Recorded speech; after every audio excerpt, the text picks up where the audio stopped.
2 days before Christmas, my father slid a massive stack of papers across the kitchen island and demanded I serve 30 millionaire investors for my brother's holiday retreat. They expected me to scrub floors, cook gourmet meals, and remain entirely invisible like a dutiful unpaid servant. I simply smiled, picked up the crumpled $100 bill my brother threw at my feet, and agreed. They had absolutely no idea that instead of buying groceries, I would use that money for an airport taxi and fly straight to Hawaii, leaving them to face a house full of hungry billionaires with an empty fridge. But the panic on their faces when they realized I was gone was nothing compared to the devastating secret I was about to unleash on them all.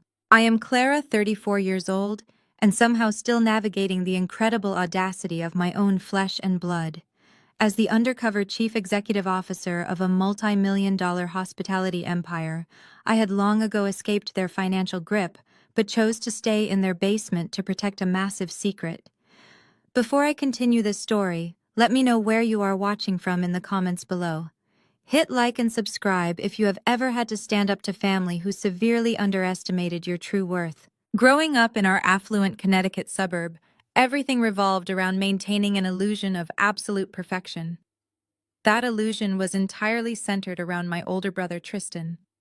At 36, he was the undisputed golden child of the family, a flashy tech startup founder whose entire existence was funded by my parents' endless sacrifices and blind devotion. The reality of our family dynamic reached its breaking point exactly 48 hours before Christmas.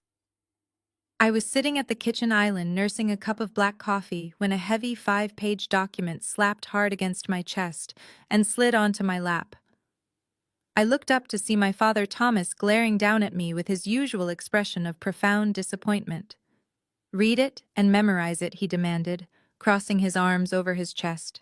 "We do not have time for your usual incompetence." Tristan strutted into the kitchen right behind him, adjusting the cuffs of a custom-tailored suit that I knew for a fact cost more than my parents' monthly mortgage. He flashed his signature arrogant grin and leaned against the marble counter. "My entire board of investors from Silicon Valley is flying in for a massive holiday retreat," Tristan announced, puffing out his chest. "That means 30 high-net-worth individuals will be staying at this estate. It is the biggest weekend of my career, and everything needs to be utterly flawless." My mother Patricia rushed in behind him, nodding furiously as she adjusted her expensive pearl necklace. She pointed a manicured finger directly at my face. "You heard your brother, Clara. That list on your lap contains all the dietary restrictions. We have a half-dozen vegans, 3 strict gluten-free requests, 2 severe peanut allergies, and they all expect A5-grade Wagyu beef for the main Christmas Eve dinner. You will handle all the grocery shopping, cooking, and deep cleaning. And for heaven's sake, wear a plain black uniform. I want you completely out of sight while serving. Do not wander around in your usual rags and embarrass this family in front of Tristan's guests." At that moment, my sister-in-law, Nia, walked into the kitchen. Nia was a striking African-American woman who had given up her own promising career in corporate communications to support Tristan's endless entrepreneurial delusions. She carried a sleek designer handbag and looked down at the floor with an exaggerated sigh. "Tristan, can we please get the driveway repaved?" Nia complained, brushing an imaginary speck of dust off her red-bottom heels. "My shoes are getting absolutely ruined walking up to this house. It is ridiculous that your investors have to see this mess." Patricia immediately rushed over to comfort her golden daughter-in-law. "Oh, do not worry about a little dirt, Nia," my mother cooed, throwing a disparaging look in my direction. "Clara is completely used to the dirt. Do you remember when she could not afford a college dormitory and had to sleep in the back of her beat-up Honda Civic for an entire semester? She is tough as nails. She can handle scrubbing the driveway clean before she finishes prepping the vegan truffles." The casual cruelty in my mother's voice was a sharp reminder of the past. They had happily watched me face homelessness at 19, refusing to co-sign a simple student loan while simultaneously draining their savings accounts to buy Tristan a brand new sports car for his graduation. They genuinely believed I was the ultimate failure of the family, a useless spinster who baked for a living and lived in their basement like a parasite.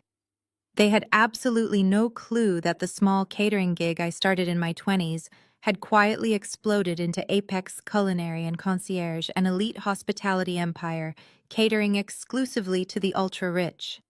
I had millions in offshore accounts and property deeds bearing my name, but I had stayed in this miserable basement playing the part of the struggling daughter for one very specific strategic reason. I looked down at the incredibly demanding menu requirements resting on my lap. To hire a professional firm for this level of luxury catering on a major holiday would cost tens of thousands of dollars. Instead, they expected me, the daughter they treated like a peasant, to pull off a culinary miracle for free while hiding in the shadows. Tristan scoffed at my silence. He reached into his designer wallet, pulled out a single crumpled $100 bill, and tossed it casually onto the floor right at my feet. "Consider that a little tip in advance," he sneered. "Do not embarrass me, Clara. My entire future relies on these investors feeling pampered. If you mess up the Wagyu, I will personally make sure Dad kicks you out of this house for good." I looked at the $100 bill resting against the kitchen tile. Then I looked at my parents, who were beaming at Tristan with sickening pride. I did not yell. I did not cry. I did not throw the thick packet of dietary demands back in their faces. Instead, I calmly reached down and picked up the crumpled green bill. I smoothed out the edges, stood up, and flashed them the most radiant, perfect smile I could muster. "Oh, I promise," I said, my voice dangerously calm and sweet. "This will be a Christmas no one will ever forget." They smiled back, completely unaware that they had just sealed their own fate. Without another word, I turned and walked down the narrow stairs to the dark basement room I pretended to call home. I locked the door behind me and immediately kicked aside a pile of cheap old laundry baskets to reveal a hidden compartment in the floorboards. I pulled out my custom Louis Vuitton luggage set, the one my family had no idea I owned, and grabbed my private encrypted phone. I hit a single speed dial button and waited for my luxury travel concierge to answer. "Get me the first-class red-eye to Maui," I instructed, tossing the $100 bill onto my pristine bed. I have a sudden urge to spend Christmas on the beach. The air in the basement was notoriously damp, a deliberate choice by my parents, who adamantly refused to insulate the lower level of their sprawling Connecticut estate. They claimed it was a waste of resources for a storage space, completely disregarding the fact that I had lived down there for 3 years. I dragged my custom Louis Vuitton trunk from behind the massive water heater. It was a limited edition piece purchased in Paris shortly after Apex Culinary acquired its third international hospitality contract. I unzipped the thick canvas cover and began filling it with my actual wardrobe. Silk slip dresses, tailored linen trousers, and a pair of vintage Chanel sunglasses took the place of the oversized faded sweaters I wore around the house. I had worn those ugly sweaters to keep my family comfortable with their fabricated narrative of my perpetual failure. I packed precisely, leaving behind every black uniform, every stained apron, and every trace of the obedient daughter they firmly believed they owned. I snapped the golden clasps shut. The sharp metallic sound echoed in the quiet basement, signaling the definitive end of an era.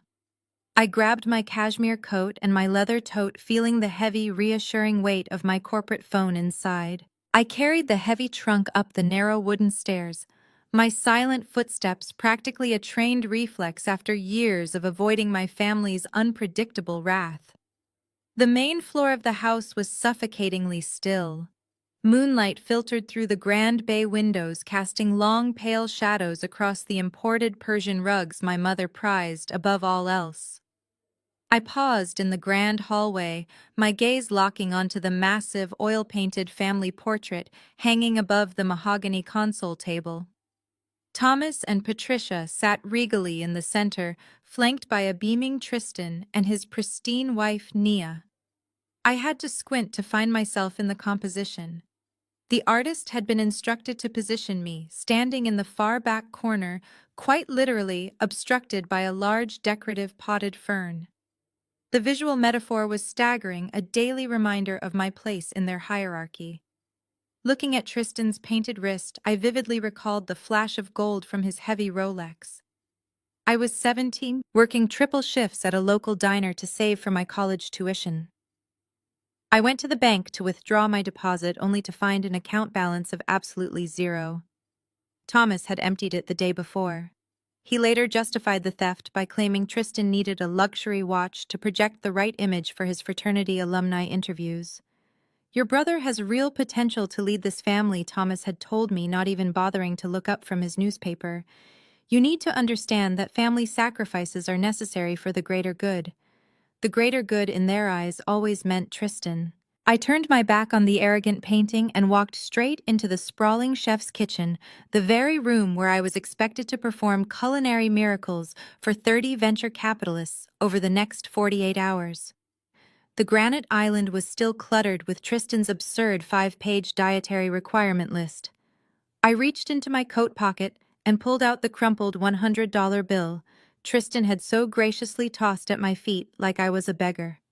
I smoothed out the wrinkled green paper against the cold stone countertop. Reaching over to the magnetic knife block, I slid out the heaviest steel butcher knife we owned. The blade gleamed in the dim light.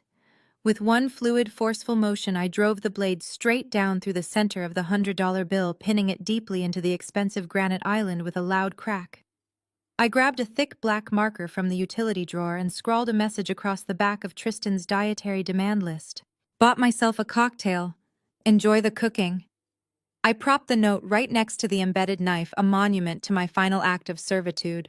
The freezing December wind hit my face the second I opened the front door, but the biting cold felt incredibly refreshing. At the end of the long, snow-dusted driveway, a sleek black SUV sat idling its headlights, cutting through the heavy winter darkness. The driver stepped out immediately, taking my heavy trunk and opening the rear door with practiced professionalism. I slid into the heated leather seat, the quiet hum of the engine wrapping around me like a protective shield. "Take me to the private terminal," I told the driver, settling back against the headrest. As the vehicle pulled away and navigated the winding suburban roads, I stared out the tinted window. I watched the imposing silhouette of my parents' house shrink in the rearview mirror until it completely disappeared into the winter night. I felt no guilt, no hesitation, and no remorse. I felt only the absolute certainty of my impending freedom. Fast forward 18 hours. The bitter cold of Connecticut was entirely replaced by the golden tropical warmth of Maui. I was reclining on a plush sunbed overlooking the crystal-clear Pacific Ocean, the rhythmic sound of crashing waves providing the perfect soundtrack to my newfound peace. A cabana boy set a freshly crafted Mai Tai on the small wooden table beside me, the condensation dripping down the glass. I took a slow, deliberate sip, letting the sweet rum and pineapple juice settle the lingering travel fatigue. Then my corporate phone began to vibrate violently against the table. I glanced at the glowing screen. It was completely erupting. The display showed 47 missed calls from Patricia, followed by a relentless flood of frantic text messages. "Where are you? The guests are here. The house is freezing. Tristan is furious. Answer your phone right now." The 30 Silicon Valley 5 IPs had arrived at the Connecticut estate. They had walked into a freezing, completely empty house with no heat, no staff, and absolutely zero food. The fallout had officially begun. The Maui sun was a perfect 82 degrees. I adjusted my designer sunglasses and watched the turquoise waves gently lap against the pristine white sand of Wailea Beach. A gentle trade wind rustled the palm fronds overhead. It was absolute paradise. On the small teak table beside my lounger, my encrypted phone buzzed violently against the wood. The screen flashed with a continuous stream of notifications. 47 missed calls from Patricia, 12 from Tristan, 19 from Thomas. The sheer panic radiating through the digital signals was almost tangible. I took a slow sip of my Mai Tai, savoring the sweet blend of rum and fresh pineapple juice. I let the phone ring 3 more times before I finally tapped the green accept button for a FaceTime video call. Instantly, the serene sound of the ocean was drowned out by a cacophony of overlapping shouts. My father's face filled the screen, Thomas was practically vibrating with rage, his face a deep mottled purple. Behind him, the sprawling Connecticut kitchen looked exactly as I had left it. Cold, empty, and completely devoid of the lavish holiday feast they had expected me to magically produce. "What on earth is wrong with you, Clara?" Thomas roared into the speaker, his voice echoing off the marble countertops. "Where are you? Where is the food? Where is—" Before I could answer, my mother pushed her face into the frame. Patricia looked frantic, her perfectly coiffed hair slightly out of place, and her eyes wide with terror. "Tristan's guests are here," she hissed, her voice shrill and panicked. 30 of the most important venture capitalists in the country are standing in our foyer freezing because you did not turn up the heat. They are asking for the Wagyu beef sliders and the vegan truffles. Get up here from the basement right now and put your uniform on. I shifted the phone slightly to catch a glimpse of the background. Tristan was pacing back and forth near the kitchen island, sweating through his expensive cashmere sweater. Behind him, a group of bewildered tech investors stood huddled in their heavy winter coats, gripping their luxury leather weekend bags. They were looking around the desolate kitchen with mounting irritation. I recognized a few of them from my own corporate dealings. These were men and women who demanded perfection, and Tristan was currently offering them nothing but an unheated room and absolute chaos. Tristan was desperately trying to hand out bottled water to billionaires who were promised a 5-star culinary retreat. Nia stood near the hallway looking utterly mortified as she tried to apologize to a woman complaining about the freezing temperature. I smiled warmly at the camera. "I am not in the basement, Mom," I said, my voice perfectly smooth and unbothered. "Then where the hell are you?" Tristan yelled, shoving his way into the frame and knocking Thomas aside. "My investors are starving, Clara. You are ruining my entire career. You are humiliating me in front of the most powerful people in Silicon Valley. I gave you $100. Get to the grocery store now and fix this." I let out a soft laugh. "Oh, Tristan. I did go shopping. Just not for groceries." I tapped the icon to flip my camera lens. I panned the phone slowly across the breathtaking Hawaiian landscape. I captured the sprawling infinity pool, the private luxury cabanas, and the endless expanse of the sparkling Pacific Ocean. I made sure to properly frame the cabana boy carrying a tray of fresh coconuts in the background just to drive the point home. Then I flipped the camera back to my face. "I am on vacation, Dad," I said, taking another leisurely sip of my drink. "You always told me I needed to learn how to take a break from my baking hobby, so I took your advice. I flew to Maui." The silence on the other end of the line was absolute perfection. For 3 glorious seconds, my family was entirely speechless. I could see the gears turning in their heads, trying to comprehend how the sister they treated like an indentured servant was currently broadcasting live from a luxury Hawaiian resort. The disconnect between the subservient maid they thought they knew and the woman sipping rum on a private beach was short-circuiting their brains. Patricia broke the silence first, her voice trembling with sheer outrage. "You selfish, ungrateful brat. You left us here with 30 VIPs and no food. How could you do this to your brother? After everything we have done for you, we let you live in our home. We put a roof over your head when you had nothing." "A roof over my head," I repeated. "You mean the uninsulated concrete basement you forced me into because Tristan needed the guest rooms to store his ridiculous sneaker collection. Just like you forced me to work 3 jobs in high school while you funded his lavish fraternity trips. You let me sleep in my car during my sophomore year of college because you needed to upgrade the backyard patio. You wanted a maid, not a daughter. Well, the maid is officially off the clock. Enjoy entertaining your guests with tap water and apologies." Thomas ripped the phone back from Patricia. His eyes were bulging with a fury I had grown up fearing. But I did not fear him anymore. His red face and loud voice held absolutely no power over me. "You listen to me, you worthless mistake!" He spat, his voice dropping to a vicious, threatening growl. "I am giving you exactly 3 hours to get your pathetic self back to this house. You will walk through that back door, you will put on an apron, and you will serve these people.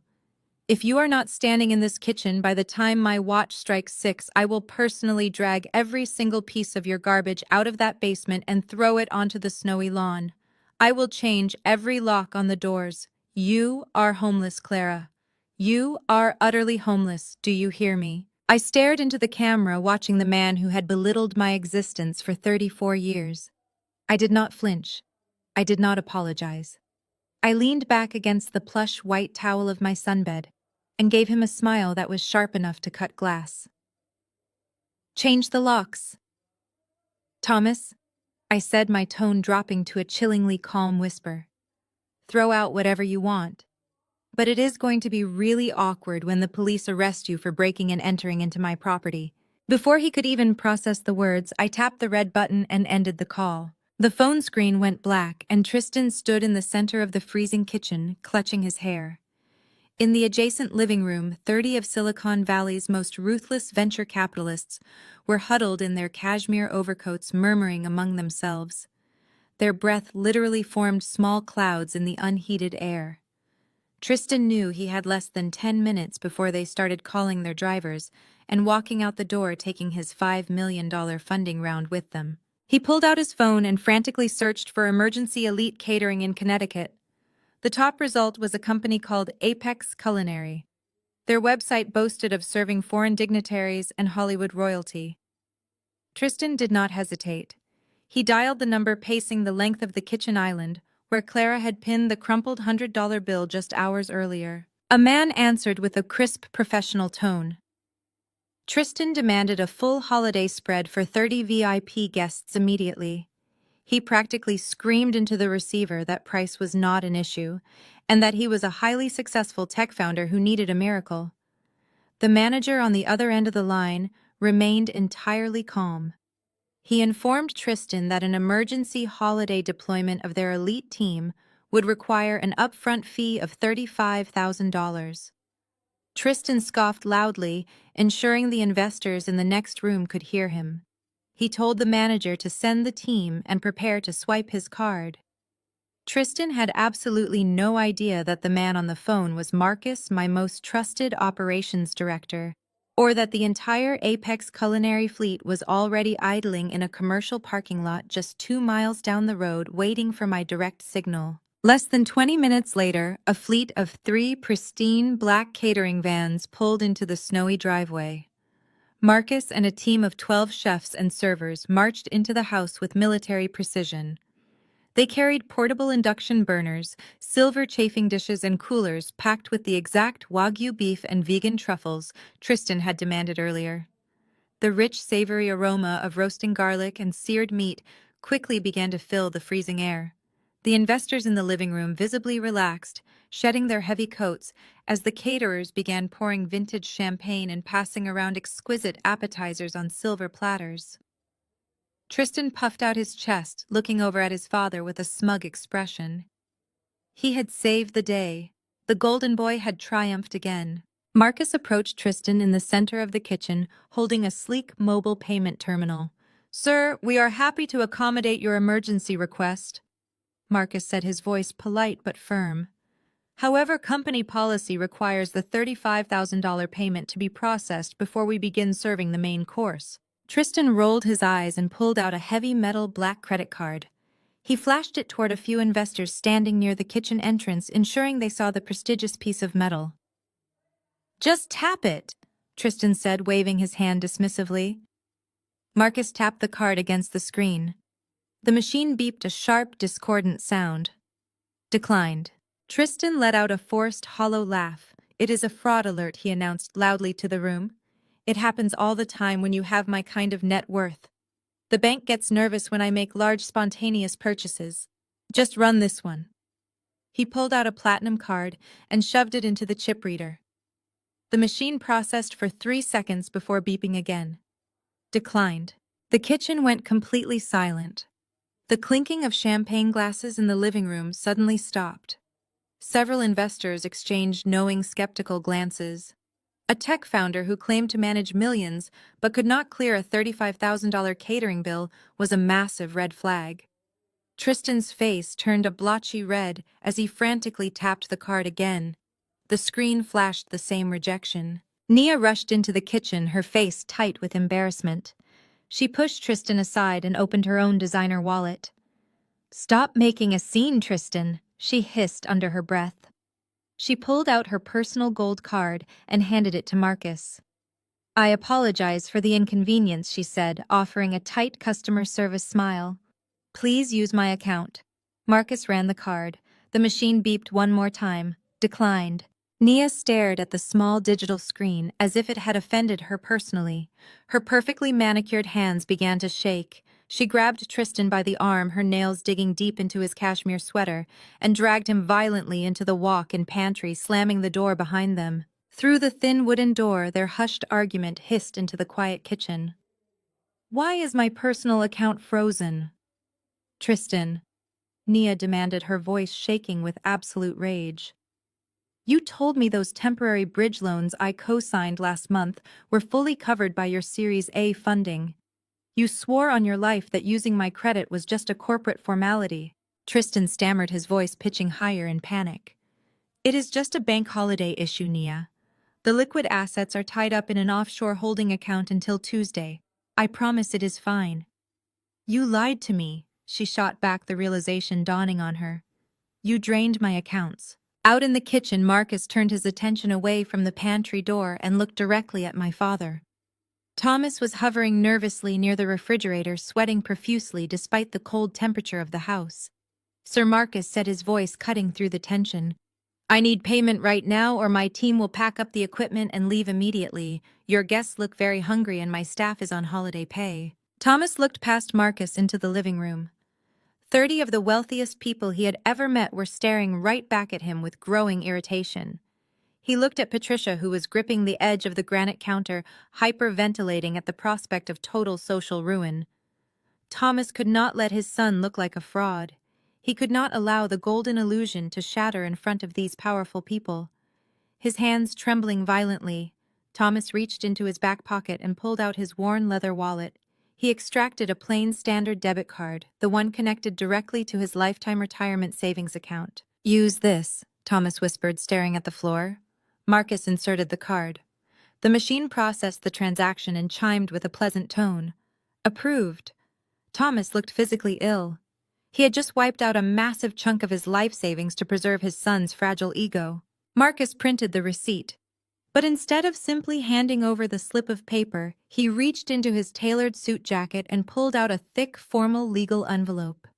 The heavy parchment was sealed with a stamp of deep red wax. Marcus placed the receipt on top of the envelope and pressed it firmly into Thomas's shaking hand. "A Christmas card from our CEO, Sir Marcus," said, his voice devoid of any emotion.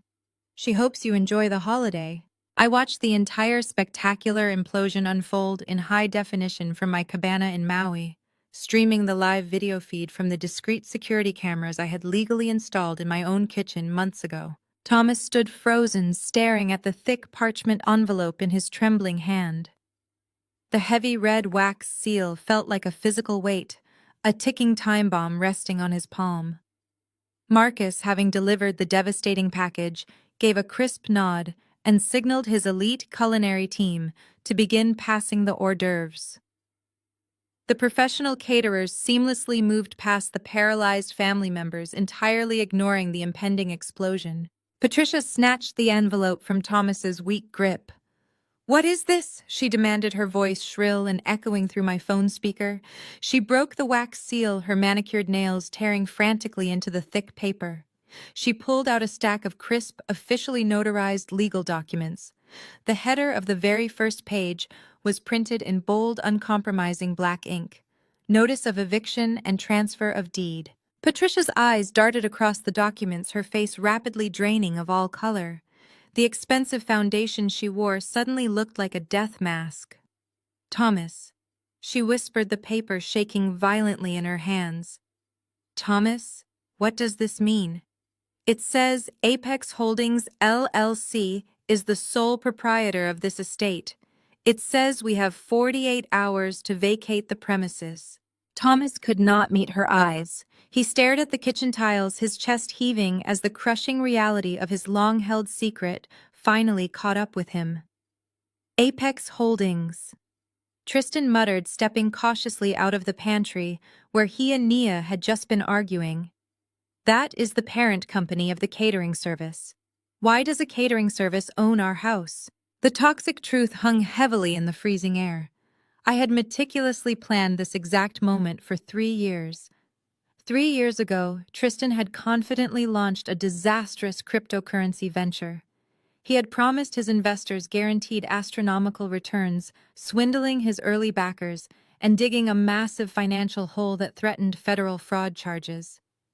To save his precious golden boy from prison, Thomas had secretly taken out a second and then a third mortgage on the family estate. He funneled every available cent of their equity into Tristan's failing scam. They defaulted within 18 months.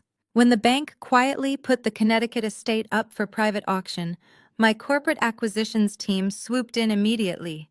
Apex Holdings LLC purchased the property entirely in cash. I became my parents' landlord overnight. The monthly rent they had so arrogantly demanded I pay to live in that damp, freezing basement. It was a calculated, beautiful joke. I was simply letting them pay the property taxes on my own real estate, while they paraded around town pretending they still owned the mansion. Thomas. Patricia shrieked, shattering the tense silence. She shoved the eviction notice directly into his chest. You mortgaged our home. You mortgaged my home for his pathetic internet scam. I had to, Patricia. Thomas stammered, his usually authoritative voice completely destroyed. Tristan was going to face federal prison. He promised me the coin would rebound. He swore he had insider information. It was a market fluctuation, Tristan yelled defensively, stepping backward as his mother glared at him with absolute venom. I was a victim of unregulated market dynamics. You cannot blame me for the economy. I blame you for destroying my life, Patricia screamed, lunging at Tristan with her hands raised.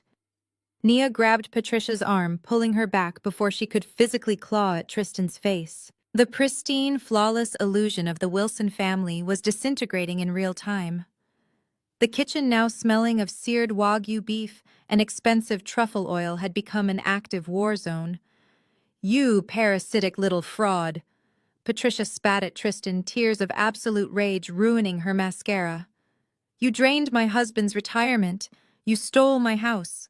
You are nothing but a massive failure dressed in a custom suit. Do not talk to me like that, Tristan shouted, his toxic arrogance flaring up even as his world burned to ash. I am the only one with actual vision in this family. Clara is a glorified baker, and you two are dinosaurs. I will get the house back. I am closing a $5 million deal in the next room right now. The sheer audacity of Tristan's delusion pushed Thomas over the edge. Decades of blind devotion, of sacrificing his daughter's future to fund his son's endless ego, finally snapped. Thomas raised his hand and brought it across Tristan's face with a resounding, violent slap. The sharp crack echoed off the granite countertops. Tristan stumbled backward, holding his reddened cheek in absolute shock. He looked at his father as if a total stranger had just assaulted him. You have ruined us! Thomas rasped, his hands shaking violently at his sides. I gave you everything.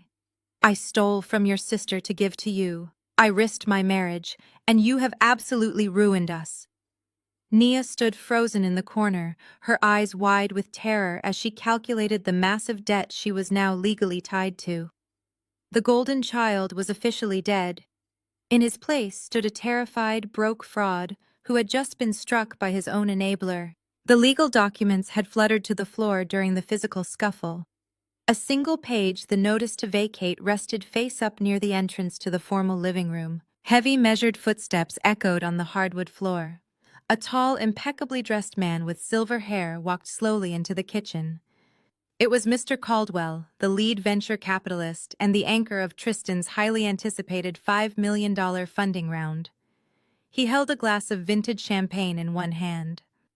With the other, he calmly reached down and picked up the discarded legal document from the tile floor. The entire family froze. The screaming ceased immediately. Tristan's face went from flushed red to a sickly pale white. Mr. Caldwell adjusted his designer glasses and quietly read the bold print on the eviction notice. His expression remained utterly unreadable, a terrifying mask of corporate calculation. He looked up, his cold gaze piercing right through Tristan's custom-tailored suit. Mr. Caldwell said, his voice deadly quiet and echoing with the weight of impending ruin. You explicitly told us you owned this estate free and clear as collateral for our $5 million investment. Mr. Caldwell's voice did not rise above a conversational volume, yet it commanded the absolute silence of the room. The remaining 29 venture capitalists, who had just been lured from the living room by the rich aroma of truffle oil and seared Wagyu beef, froze exactly where they stood.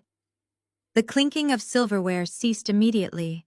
Tristan stood paralyzed, the red handprint from Thomas's violent slap still burning vibrantly across his left cheek. His mouth opened and closed like a suffocated fish, but no sound emerged. The elite investors, men and women who managed financial portfolios larger than the gross domestic product of small nations, began to murmur.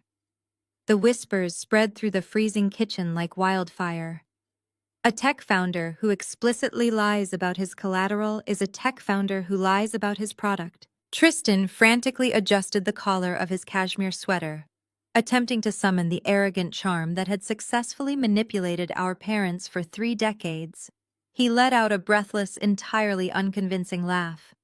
There is a simple misunderstanding regarding the holding structure of the property, Tristan stammered, stepping toward Caldwell with his palms raised in a desperate, placating gesture. The deed is simply transitioning between shell companies for end-of-year tax purposes. The equity is entirely secure, I absolutely assure you. Caldwell did not blink. His silver hair caught the ambient light of the kitchen as he stared down the sweating 36-year-old man. You explicitly claimed this specific property was unencumbered, Caldwell stated, his tone dripping with absolute ice. You used it to underwrite the bridge loans we floated you last quarter. And now I am holding a foreclosure and eviction notice stating this estate was bought at auction by a third party. Behind this devastating financial confrontation, the Apex culinary team operated with beautiful, almost mocking precision. Marcus, having just delivered the fatal envelope to my father, seamlessly transitioned back into his role as catering director.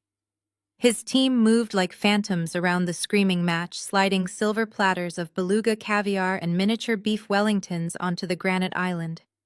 They poured perfectly chilled Dom Perignon into crystal flutes, serving the increasingly hostile investors. The juxtaposition was staggering. My family was experiencing absolute financial and social ruin while simultaneously being served a $35,000 five-star feast they could not afford. Marcus caught Caldwell's eye and offered a tray of hors d'oeuvres. Caldwell took one without breaking eye contact with Tristan. 5,000 miles away, I sat cross-legged on my plush hotel bed in Maui, the warm ocean breeze billowing through the open balcony doors. My iPad was propped up against a mountain of pillows, broadcasting the entire spectacular collapse in crisp, high-definition video.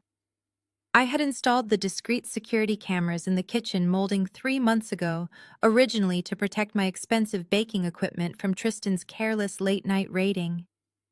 Now they were providing the greatest entertainment of my entire life. I watched my mother Patricia hyperventilating in the corner, clutching the marble countertop as if it could somehow stop her world from spinning. I watched Thomas staring at his empty hands, finally realizing that the son he had worshipped was nothing but a parasite who had bled him dry. I took a bite of fresh mango and smiled. What my family absolutely did not know, and what Tristan had utterly failed to uncover in his frantic networking, was that Arthur Caldwell and I were not strangers. We had crossed paths 2 years ago when Apex Culinary secured the exclusive hospitality contract for his firm's annual corporate summit in Davos. We had stayed in touch. Caldwell respected self-made, ruthless competence. He utterly despised trust fund brats playing entrepreneur. When Tristan had approached Caldwell's firm for funding, Caldwell had discreetly reached out to me for a character reference. I had told him exactly what my brother was, and Caldwell, a predator in a tailored suit, had decided to play the long game to see just how deep Tristan's fraud actually went. On the iPad screen, Tristan was currently drowning. He was desperately trying to pivot the conversation away from the eviction notice, launching into a frantic pitch about user acquisition metrics and scalable software architecture. His voice pitched higher and higher, echoing off the imported tile. Naya was backing away from him, physically retreating toward the hallway as the investors began pulling out their phones, undoubtedly texting their legal teams to immediately freeze Tristan's corporate accounts. I watched Caldwell take a slow, deliberate sip of his champagne, clearly enjoying the squirming. It was time to deliver the final strike. I picked up my encrypted corporate phone and opened my direct message thread with Arthur Caldwell. My fingers flew across the digital keyboard with practiced ease. I did not need to write a long explanation. I just needed to hand Caldwell the exact weapon required to end Tristan's career permanently. I typed a single devastating sentence. Ask him about the offshore account.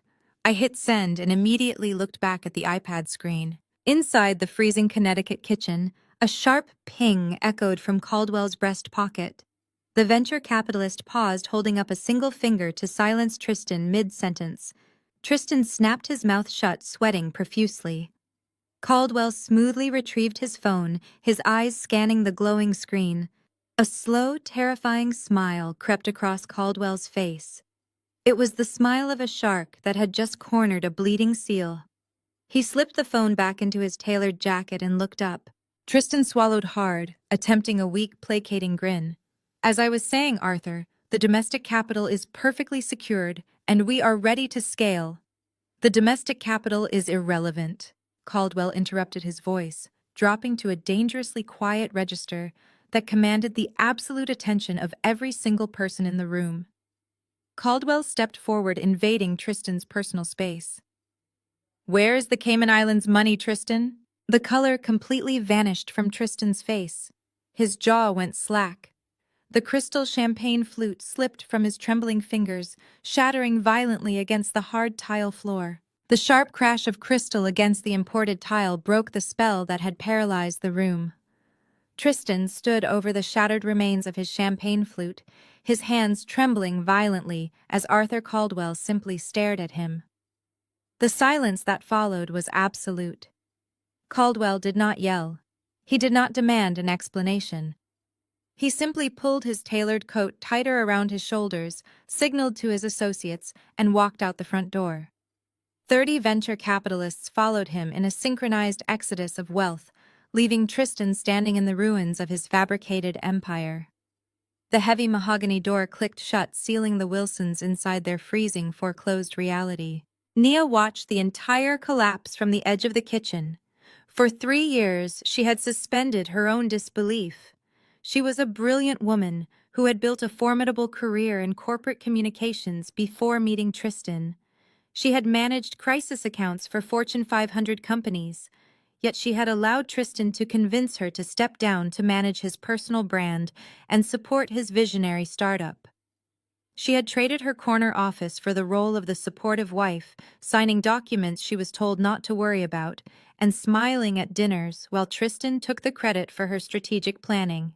The Cayman Islands, bridge loans, offshore accounts, the buzzwords crashed together in her mind, forming a terrifying, cohesive picture of absolute financial ruin. She stepped over the broken glass, grabbed Tristan by the collar of his ruined cashmere sweater, and dragged him into the adjacent hallway, away from the piercing stares of Clara's catering staff. Tristan. What did you do? Nia demanded, her voice a low, dangerous hiss.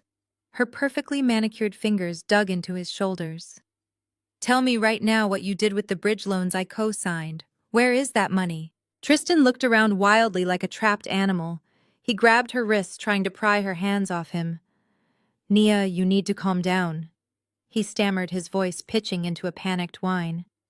It is just a liquidity issue. The market shifted. I had to move the capital offshore to protect our assets from aggressive taxation. It is a standard tax write-off strategy. Everyone in the valley does it. Do not pitch me, Tristan, Nia snapped, shoving him hard against the expensive floral wallpaper.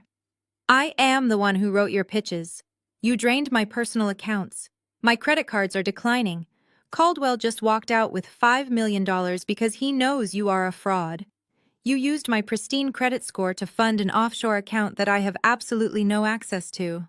Tristan's arrogant facade completely crumbled, his eyes filled with pathetic, desperate tears. He reached out and grabbed her hands, dropping to his knees in the dim hallway. "Nia, please," he begged, his voice cracking. "The SEC is going to look into this. If they trace the bridge loans back to the primary LLC, they will see the discrepancies. I need you to take the fall for the credit card debt, just temporarily. You can say you mismanaged the funds for marketing expenses. It is just a temporary restructuring. I will pay you back the second my crypto portfolio rebounds. I swear it, Nia. I will go to federal prison if you do not sign the liability transfer papers." Nia stared down at the man she had married. The brilliant tech founder she thought she loved was nothing more than a cowardly grifter begging his wife to go to jail for his crimes. A profound, overwhelming disgust washed over her.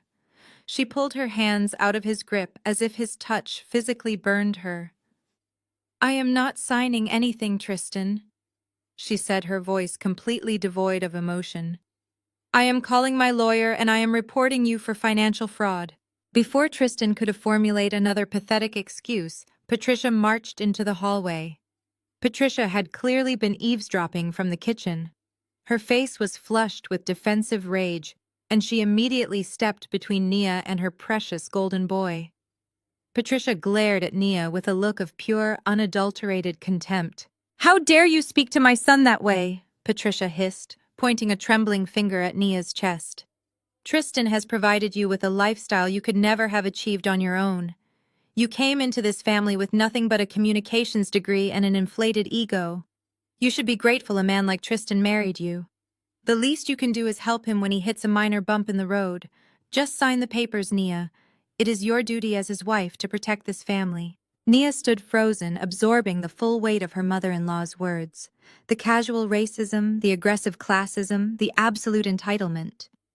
Patricia was demanding she sacrifice her freedom and her future to protect a criminal simply because she believed Nia was lucky to be in their presence. Nia looked past Patricia to Thomas, who was standing near the kitchen entrance. Thomas simply looked away, staring at the floor. He was willing to let Nia go down for his son's crimes too. The entire family was rotten to the core, a unified front of manipulation and deceit. Nia let out a sharp, humorless laugh. She looked Patricia dead in the eyes. "I provided my own lifestyle," Patricia Nia said, her tone razor-sharp. "And I am entirely grateful that this minor bump in the road finally showed me exactly what kind of pathetic racist enablers you really are." Nia turned on her heel and walked straight to the front door. Tristan scrambled up from the floor, yelling her name, begging her to come back, but she did not even break her stride. She grabbed her designer coat from the rack, yanked open the heavy front door, and marched out into the freezing Connecticut night. The icy wind whipped through her hair, but she felt completely numb to the cold. She walked briskly down the snow-dusted driveway toward where her car was parked. She slid into the driver's seat, slamming the door shut to block out the sounds of Tristan screaming from the front porch. She locked the doors, started the engine, and turned the heater on full blast. Her hands were shaking violently as she gripped the leather steering wheel. She had lost her savings, her credit, and her marriage in the span of 30 minutes. She needed a lifeline. She needed someone who understood exactly how ruthless the Wilsons could be. Nia reached into her purse, pulled out her phone, and bypassed her lawyer's contact information. She scrolled straight to Clara's number. She hit dial and put the phone on speaker, listening to it ring, as she stared at the sprawling, dark estate she used to call home. The line clicked open. The faint sound of tropical waves breaking on a shoreline filtered through the car speakers. "Clara," Nia said, her voice trembling but resolute. "I am done. Tell me how to destroy him." 5,000 miles away, Clara reclined on her luxurious Hawaiian sunbed. The Pacific sun was setting, casting a brilliant orange glow across the water. She took a slow sip of her cocktail, a genuine triumphant smile spreading across her face. "Open the glove compartment of his Mercedes," Clara replied, her voice perfectly calm and dangerously sweet. "Look for a blue ledger." Nia ended the call and dropped her phone onto the passenger seat. Her heart hammered against her ribs like a trapped bird. She looked through the windshield at the massive detached garage standing at the end of the long, snowy driveway. The structure housed 4 vehicles, including Tristan's prized silver Mercedes AMG. It was his baby, a vehicle he polished obsessively while claiming it projected the necessary aura of a successful tech founder. Now it was going to be his tomb. She slipped out of her car, leaving the engine running and the heater blasting. The freezing Connecticut wind bit through her designer coat, but the adrenaline coursing through her veins masked the cold. She moved swiftly across the snow-dusted concrete, keeping to the shadows. The garage side door was unlocked, a careless habit Tristan had never bothered to break because he believed their gated community was impenetrable. Nia stepped into the cavernous dark space. The air smelled of expensive motor oil and cold concrete. She did not turn on the overhead fluorescent lights. Instead, she relied on the faint moonlight filtering through the frosted windows. She approached the sleek silver Mercedes and pulled the passenger side door handle. It clicked open smoothly. Tristan never locked it when it was parked inside his own garage. She slid into the plush leather seat and popped the glove compartment. The small interior light flickered on, illuminating a stack of vehicle registration papers, expensive sunglasses, and a thick leather-bound owner's manual. Nia dug her hands beneath the clutter, her fingers searching the tight space. Near the very back, wedged tightly against the plastic molding, her hand brushed against something small and hard. She pulled it out. It was a compact blue ledger bound in cheap faux leather. It looked entirely out of place inside a $100,000 luxury vehicle. Nia opened the cover and began turning the pages. What she saw made her stomach churn with a mixture of absolute disgust and profound vindication. Tristan was arrogant, but he was also deeply paranoid. He did not trust digital spreadsheets that could be hacked or subpoenaed during a server raid. He kept his true accounting entirely analog. The pages were filled with his sharp, frantic handwriting detailing the mechanics of a textbook Ponzi scheme. Column A listed the incoming funds from naive early investors. Column B showed those exact funds being immediately wired to pay off the angry initial backers who were demanding their promised returns. There was no product development. There was no revolutionary software architecture. It was just a shell game moving stolen money from one pocket to another. And the final column was the most damning. It listed massive weekly transfers funneled directly into a secret offshore account in the Cayman Islands under a ghost LLC. The exact same offshore account he had used to drain Nia's personal credit lines and hide the equity he stole from his own father. Nia pulled out her smartphone. She turned off the camera flash and silenced the shutter sound. With steady, deliberate movements, she began photographing every single page of the blue ledger. Page 1, click. Page 2, click. She captured the routing numbers, the fake holding company names, and the exact dates he had transferred the stolen funds. She documented every piece of undeniable physical proof. When she reached the final page, she closed the ledger and shoved it back deep into the glove compartment exactly where she had found it. She stepped out of the Mercedes, closed the door quietly, and walked back out into the freezing night. Sitting in the driver's seat of her running car, she selected all 42 high-resolution images, attached them to an encrypted message, and sent them directly to Clara. 5,000 miles away on the warm shores of Maui, Clara's phone chimed with a rapid succession of incoming files. She set down her tropical cocktail and picked up the device. As she swiped through the images of her brother's handwritten financial confessions, a cold, brilliant smile touched her lips. Tristan had essentially written his own prison sentence and signed it in blue ink. Clara did not hesitate for a single second. She opened her secure corporate email client and attached the entire batch of photographs. She addressed the email to the ruthless team of corporate litigators she retained at Apex Holdings. The body of the email contained only 2 sentences. Forward these files to the Securities and Exchange Commission and the FBI White-Collar Crime Division immediately. Ensure they see the offshore routing numbers. She hit send, watching the progress bar shoot across the screen until the files vanished into the ether. The dominoes had officially been tipped.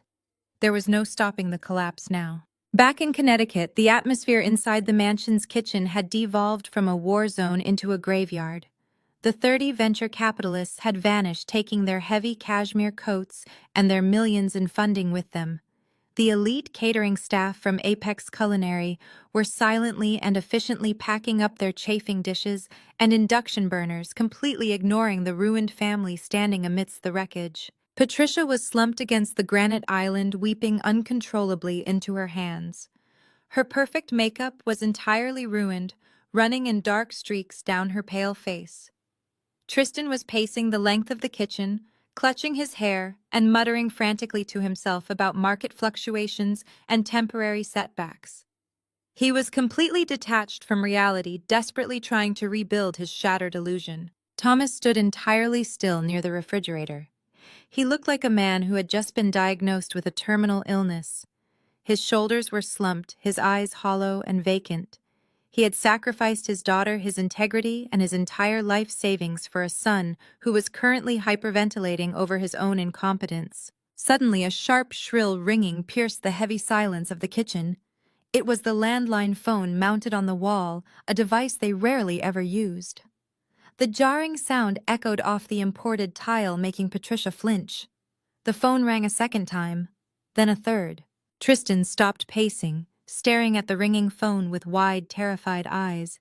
Patricia covered her ears. Thomas moved mechanically, his feet dragging across the floor as he approached the wall. He reached out with a trembling hand and pulled the receiver from its cradle. "Hello," Thomas rasped, his voice sounding like dry leaves crushing together. Through the receiver, the sound of distant ocean waves filtered into the freezing Connecticut kitchen. "Dad," Clara said, her voice perfectly calm and devoid of any sympathy. "You have exactly 12 hours to pack your bags. The authorities are coming." The plastic receiver slipped from Thomas's paralyzed hand and slammed against the pristine tile wall. It dangled by its coiled cord, emitting a hollow, continuous dial tone that sounded like a flat line. Thomas turned slowly to face the ruins of his kitchen. His skin was the color of old parchment. "She gave us 12 hours," Thomas whispered into the dead air. "The authorities are on their way." The words dropped like physical anvils into the room. Arthur Caldwell, who had been watching the scene unfold with the detached fascination of a scientist, observing a lab rat, casually buttoned his cashmere overcoat. He stepped over the shattered crystal of Tristan's champagne glass, his expensive leather shoes crunching loudly against the shards. "I am going to dismantle you piece by piece," Tristan Caldwell said, his voice entirely devoid of anger, which made the threat infinitely more terrifying. "By the time my legal team and the federal investigators are finished with you, you will not be able to open a checking account, let alone a technology startup. Do not attempt to contact my firm again." Caldwell did not wait for a response. He signaled to the few remaining investors hovering in the foyer. It was a synchronized, ruthless exodus of wealth. Men and women who controlled billions of dollars grabbed their coats and rushed out the front door, desperate to avoid the blast radius of an active federal fraud investigation. The heavy mahogany door clicked shut, followed immediately by the roar of luxury engines speeding down the snowy driveway. Within minutes, Marcus and his elite catering team followed suit. They moved with terrifying efficiency, silently packing away their silver chafing dishes and portable induction burners. They did not ask for payment. They did not offer sympathy. They simply vanished into the night, leaving the Wilsons entirely alone in a freezing, foreclosed mansion that smelled faintly of expensive truffle oil and abject despair. As the taillights of the catering vans disappeared down the road, the oppressive silence in the kitchen finally shattered. Patricia collapsed onto the cold tile floor, completely uncaring that the puddle of spilled champagne was soaking into the silk of her designer dress. She pulled her knees to her chest and began to wail. It was a shrill, piercing sound born not of remorse, but of pure, unadulterated narcissism. "She planned this," Patricia sobbed, pounding her fists against the granite base of the kitchen island. "Clara planned this to humiliate us. She ruined our perfect Christmas. She has always been bitterly jealous of Tristan. She is a vindictive, hateful girl who wants to destroy this family because she could never measure up to her brother." Thomas stared down at his wife. For 3 decades, he had accommodated her delusions. He had funded her obsession with high society, turned a blind eye to her relentless emotional abuse of their daughter, and allowed her to place Tristan on a pedestal built of lies. The eviction notice burning in his pocket finally incinerated the last shred of his patience. Jealousy. Thomas roared, his voice cracking with a sudden violent fury that made Patricia flinch physically. You think Clara's jealous of a broke, pathetic fraud who just begged his own wife to go to federal prison for him? You drove our daughter away, Patricia. You treated her like a servant in her own home, and you practically stole from her to fund this charade. Patricia scrambled backward, her eyes wide with shock. I never stole anything, she shrieked defensively. I gave everything to this family. Do not sit there and play the victim with me, Thomas yelled, pointing a trembling finger directly at her face. I know exactly what you did 5 years ago. I know you forged Clara's signature on that private loan application just to pay for Tristan's lavish honeymoon in Bora Bora.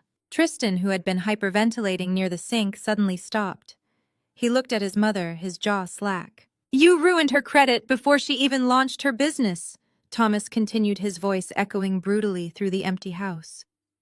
I found the documents in your desk last year.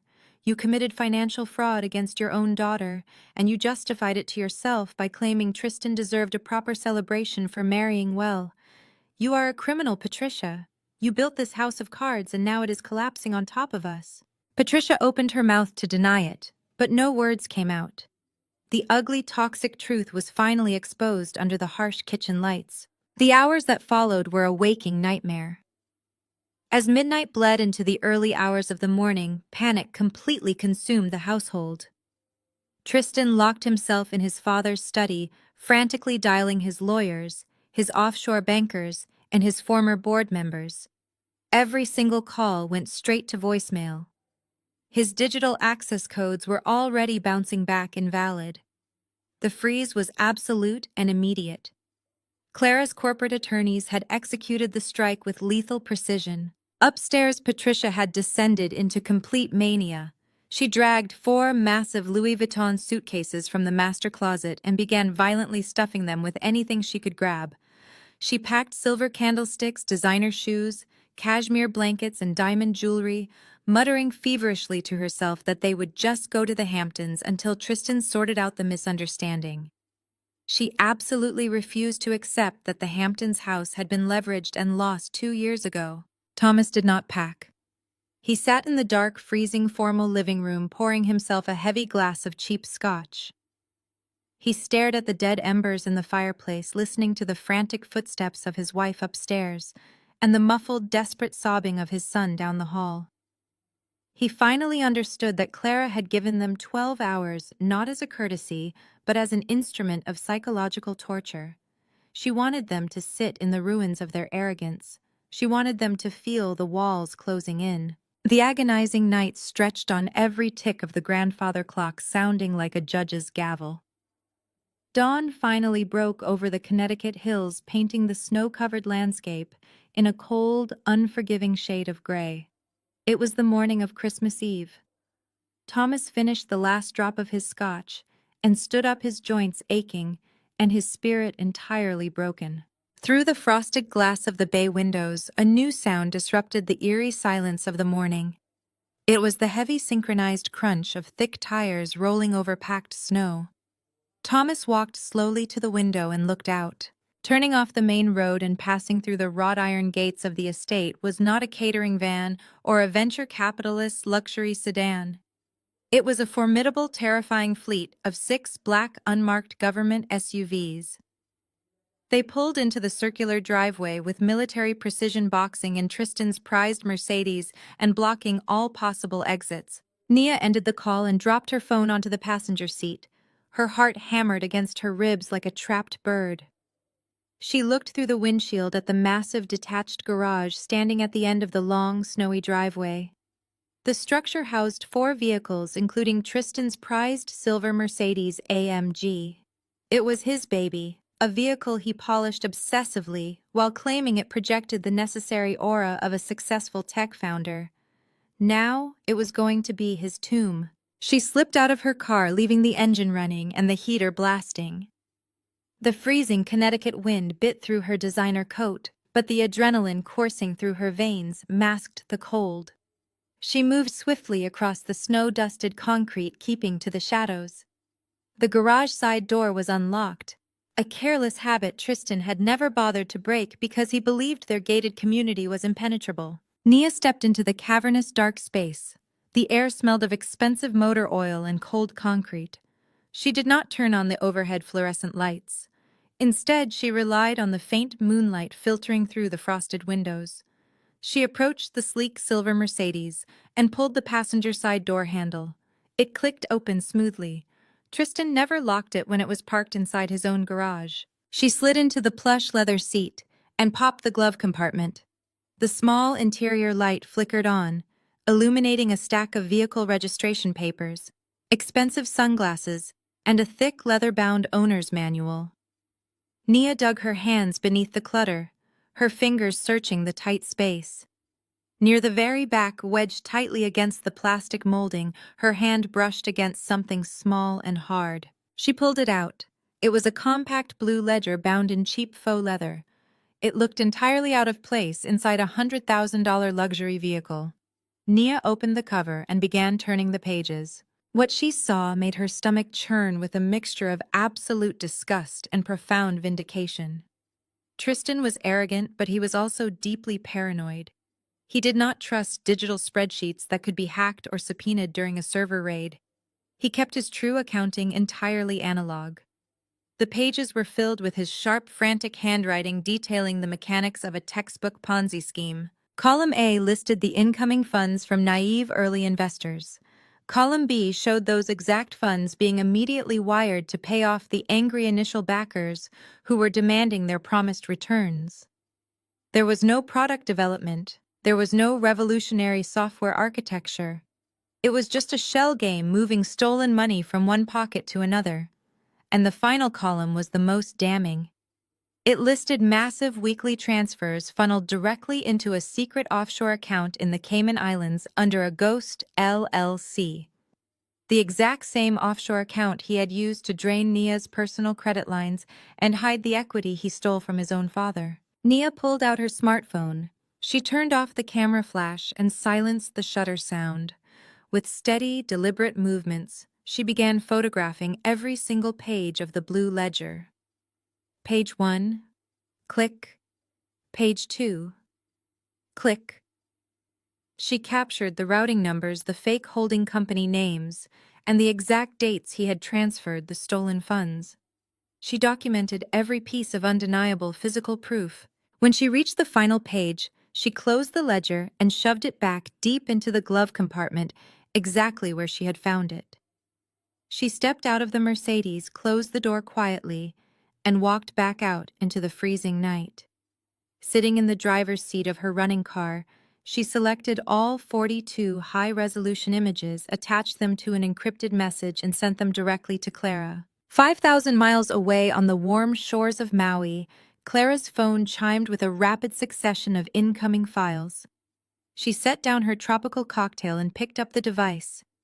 As she swiped through the images of her brother's handwritten financial confessions, a cold, brilliant smile touched her lips. Tristan had essentially written his own prison sentence and signed it in blue ink. Clara did not hesitate for a single second. She opened her secure corporate email client and attached the entire batch of photographs. She addressed the email to the ruthless team of corporate litigators she retained at Apex Holdings. The body of the email contained only 2 sentences. Forward these files to the Securities and Exchange Commission and the FBI White-Collar Crime Division immediately. Ensure they see the offshore routing numbers. She hit send, watching the progress bar shoot across the screen until the files vanished into the ether. The dominoes had officially been tipped. There was no stopping the collapse now. Back in Connecticut, the atmosphere inside the mansion's kitchen had devolved from a war zone into a graveyard. The 30 venture capitalists had vanished, taking their heavy cashmere coats and their millions in funding with them. The elite catering staff from Apex Culinary were silently and efficiently packing up their chafing dishes and induction burners, completely ignoring the ruined family standing amidst the wreckage. Patricia was slumped against the granite island, weeping uncontrollably into her hands. Her perfect makeup was entirely ruined, running in dark streaks down her pale face. Tristan was pacing the length of the kitchen, clutching his hair and muttering frantically to himself about market fluctuations and temporary setbacks. He was completely detached from reality, desperately trying to rebuild his shattered illusion. Thomas stood entirely still near the refrigerator. He looked like a man who had just been diagnosed with a terminal illness. His shoulders were slumped, his eyes hollow and vacant. He had sacrificed his daughter, his integrity, and his entire life savings for a son who was currently hyperventilating over his own incompetence. Suddenly, a sharp, shrill ringing pierced the heavy silence of the kitchen. It was the landline phone mounted on the wall, a device they rarely ever used. The jarring sound echoed off the imported tile, making Patricia flinch. The phone rang a second time, then a third. Tristan stopped pacing, staring at the ringing phone with wide, terrified eyes. Patricia covered her ears. Thomas moved mechanically, his feet dragging across the floor as he approached the wall. He reached out with a trembling hand and pulled the receiver from its cradle. "Hello," Thomas rasped, his voice sounding like dry leaves crushing together. Through the receiver, the sound of distant ocean waves filtered into the freezing Connecticut kitchen. "Dad," Clara said, her voice perfectly calm and devoid of any sympathy. "You have exactly 12 hours to pack your bags. The authorities are coming." The tinted window of the silver Maybach glided down with a soft mechanical hum. Tristan lay pinned against the frost-covered grass by two federal agents, his cheek pressed violently into the freezing mud.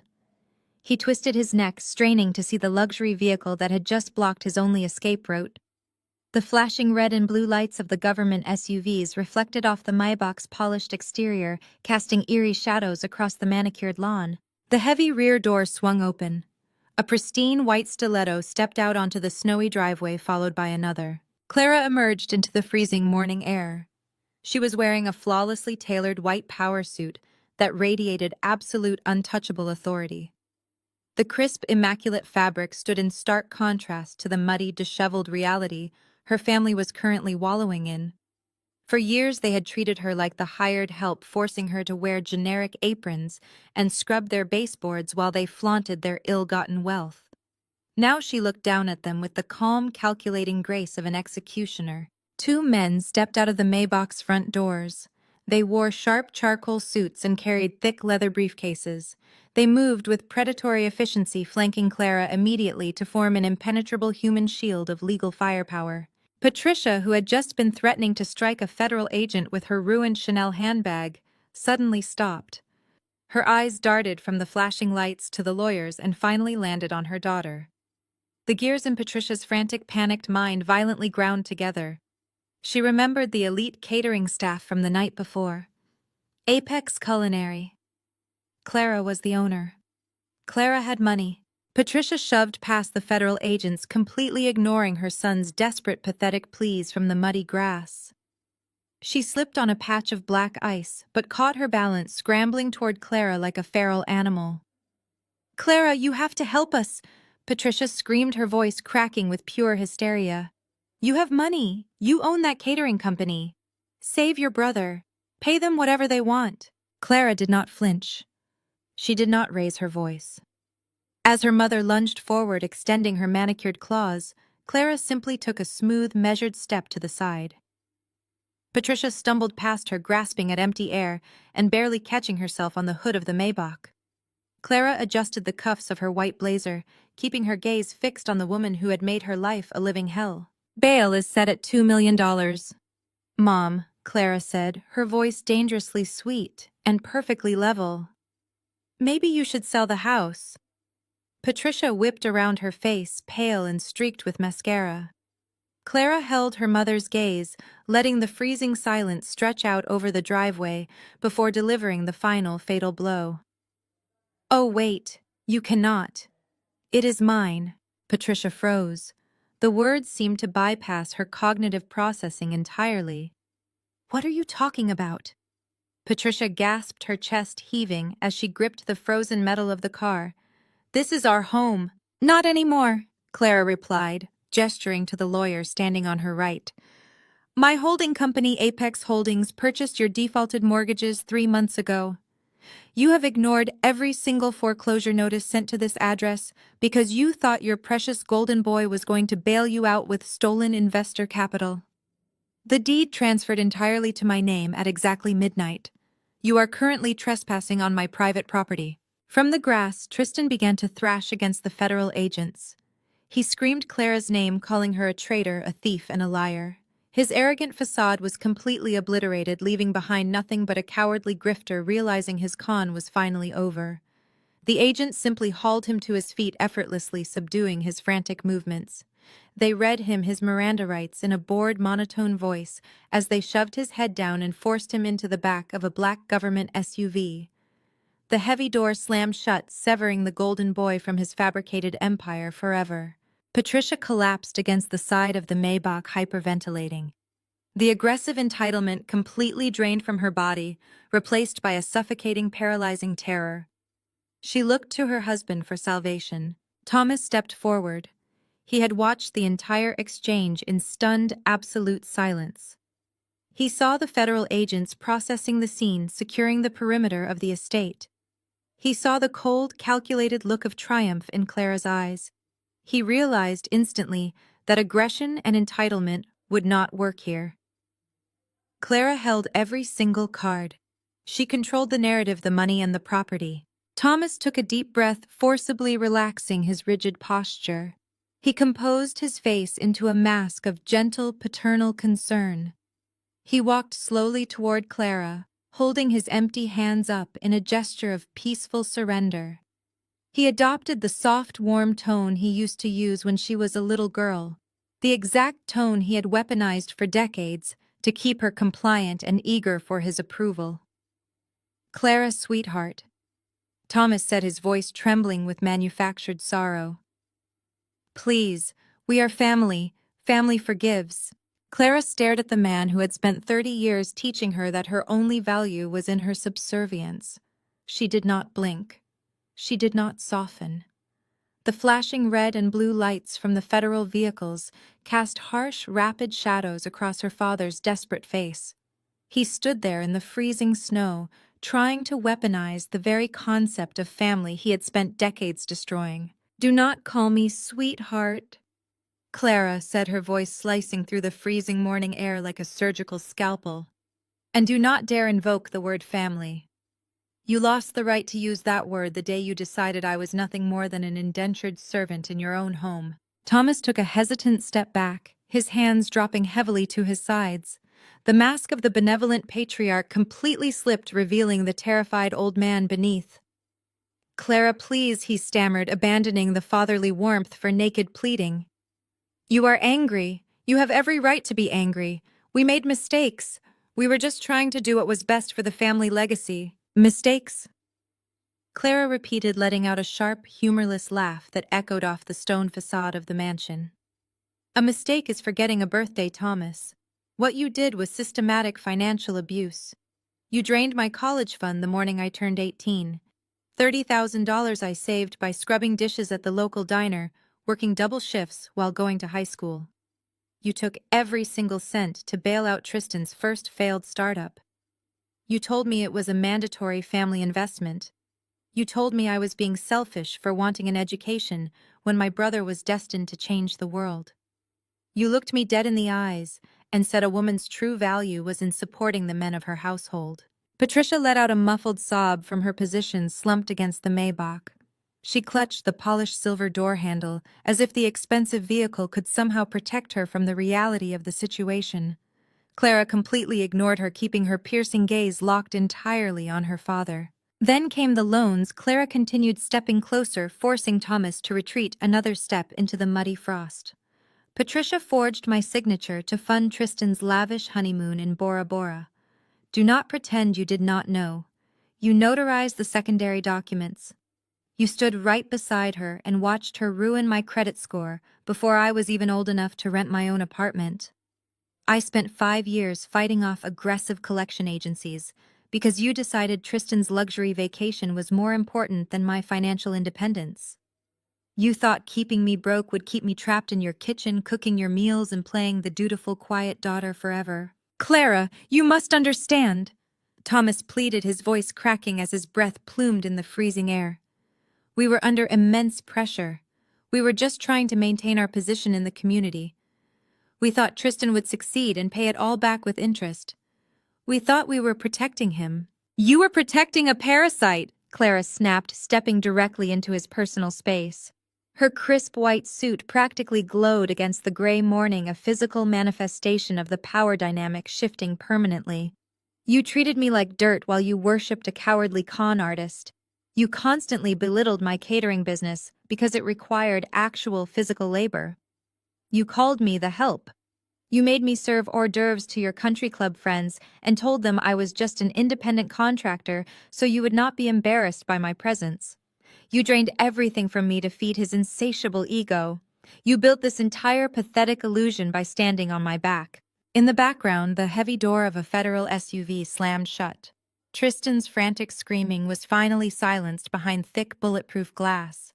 The federal agents were already taping bright yellow evidence seals over the front doors of the estate, locking the Wilsons out of the life they had stolen. The absolute finality of the heavy doors closing made Thomas flinch violently.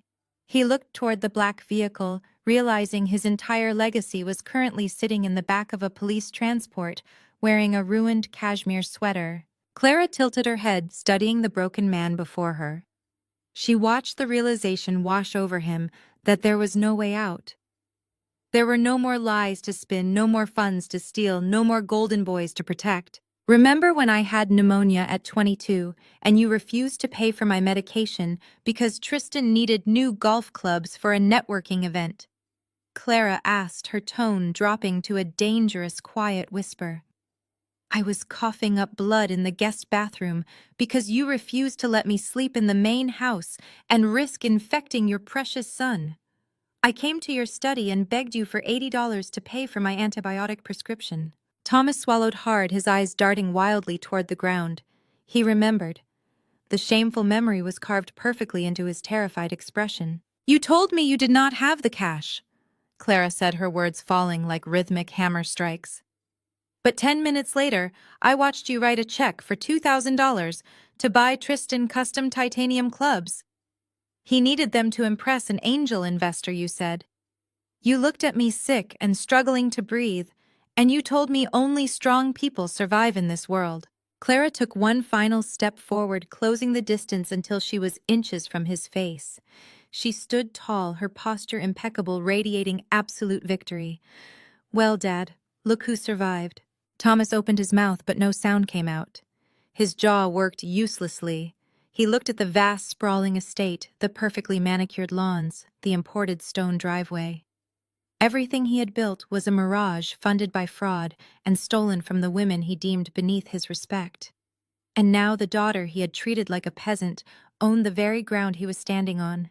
He was completely dismantled, a hollow shell of a man standing in the freezing snow, about to lose the only thing he truly cared about.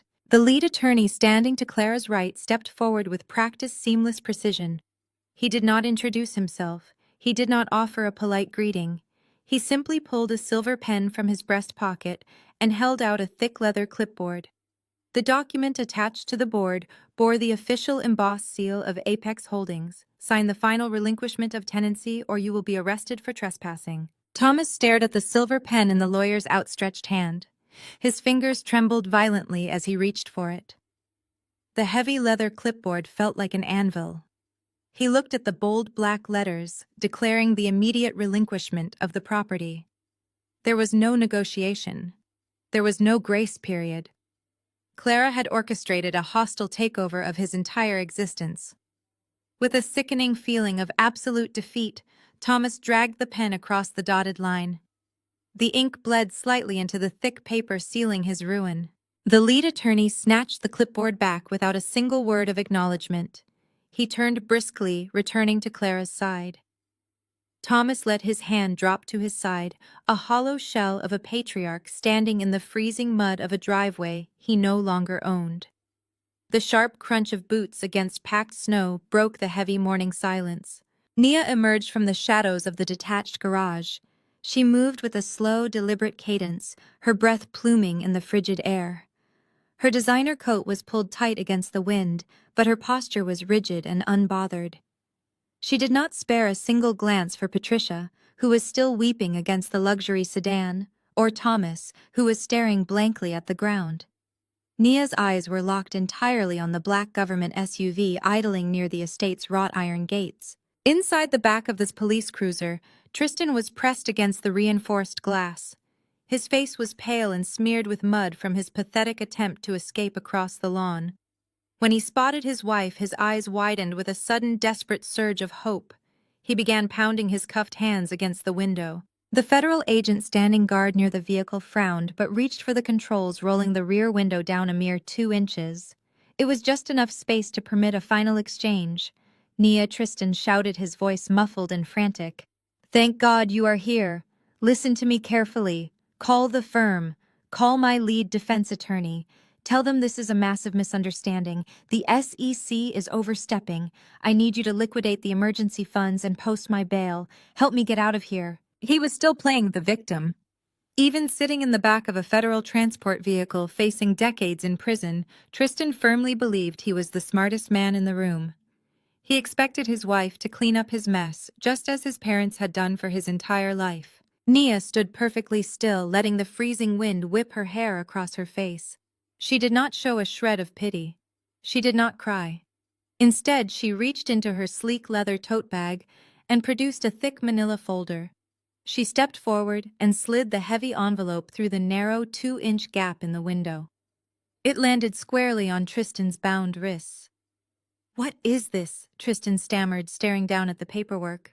"It is divorce papers," Nia stated, her voice perfectly steady and ruthlessly precise. "And a confession I just signed for the Federal Bureau of Investigation. It grants me full federal immunity in exchange for handing over your blue ledger." Tristan's breath caught audibly in his throat. The color drained entirely from his face, leaving him looking like a corpse. His eyes darted wildly, taking in the implications of her words. "The ledger," he whispered, his voice trembling. "You went into the garage.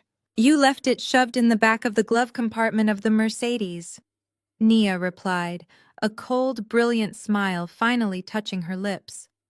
"Did you honestly think I would not look? I photographed every single page, Tristan. The ghost accounts, the Cayman Island transfers, the fake investor returns, the money you stole from your own father. The authorities already have everything sitting in their inboxes. I made sure I was the star witness for the prosecution before the sun even came up." Tristan looked as though he had been physically gutted. He slumped back against the hard plastic seat of the cruiser. "You betrayed me," he gasped, his voice cracking with disbelief. "I am your husband." "You are a parasite," Nia corrected sharply, cutting off his self-pity. "You used my personal credit lines. You leveraged our entire future. You sat in that kitchen last night and begged me to go to federal prison for your incompetence. You thought I would just sacrifice myself to protect your fragile ego. Enjoy the fallout, Tristan.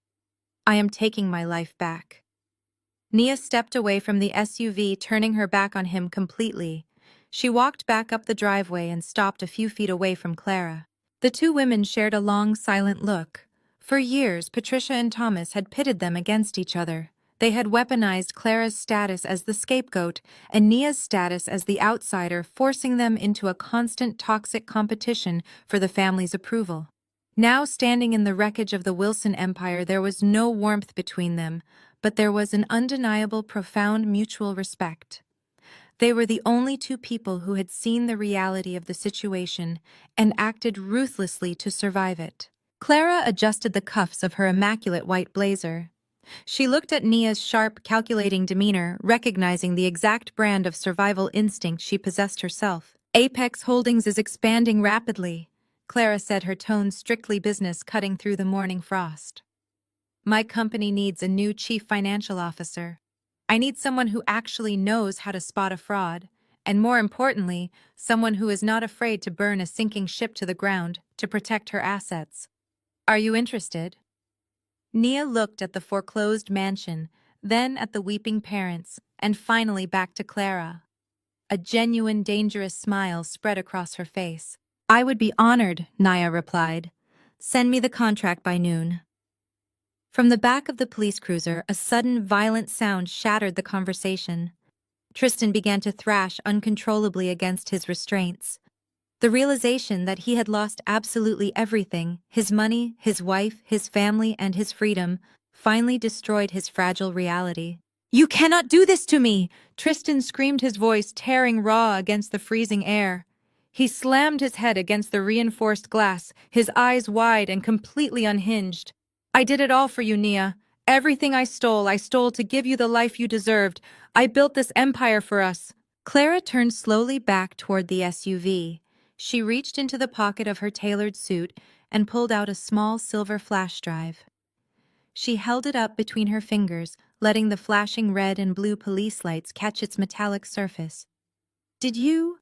Clara asked, her voice carrying effortlessly over his pathetic screams.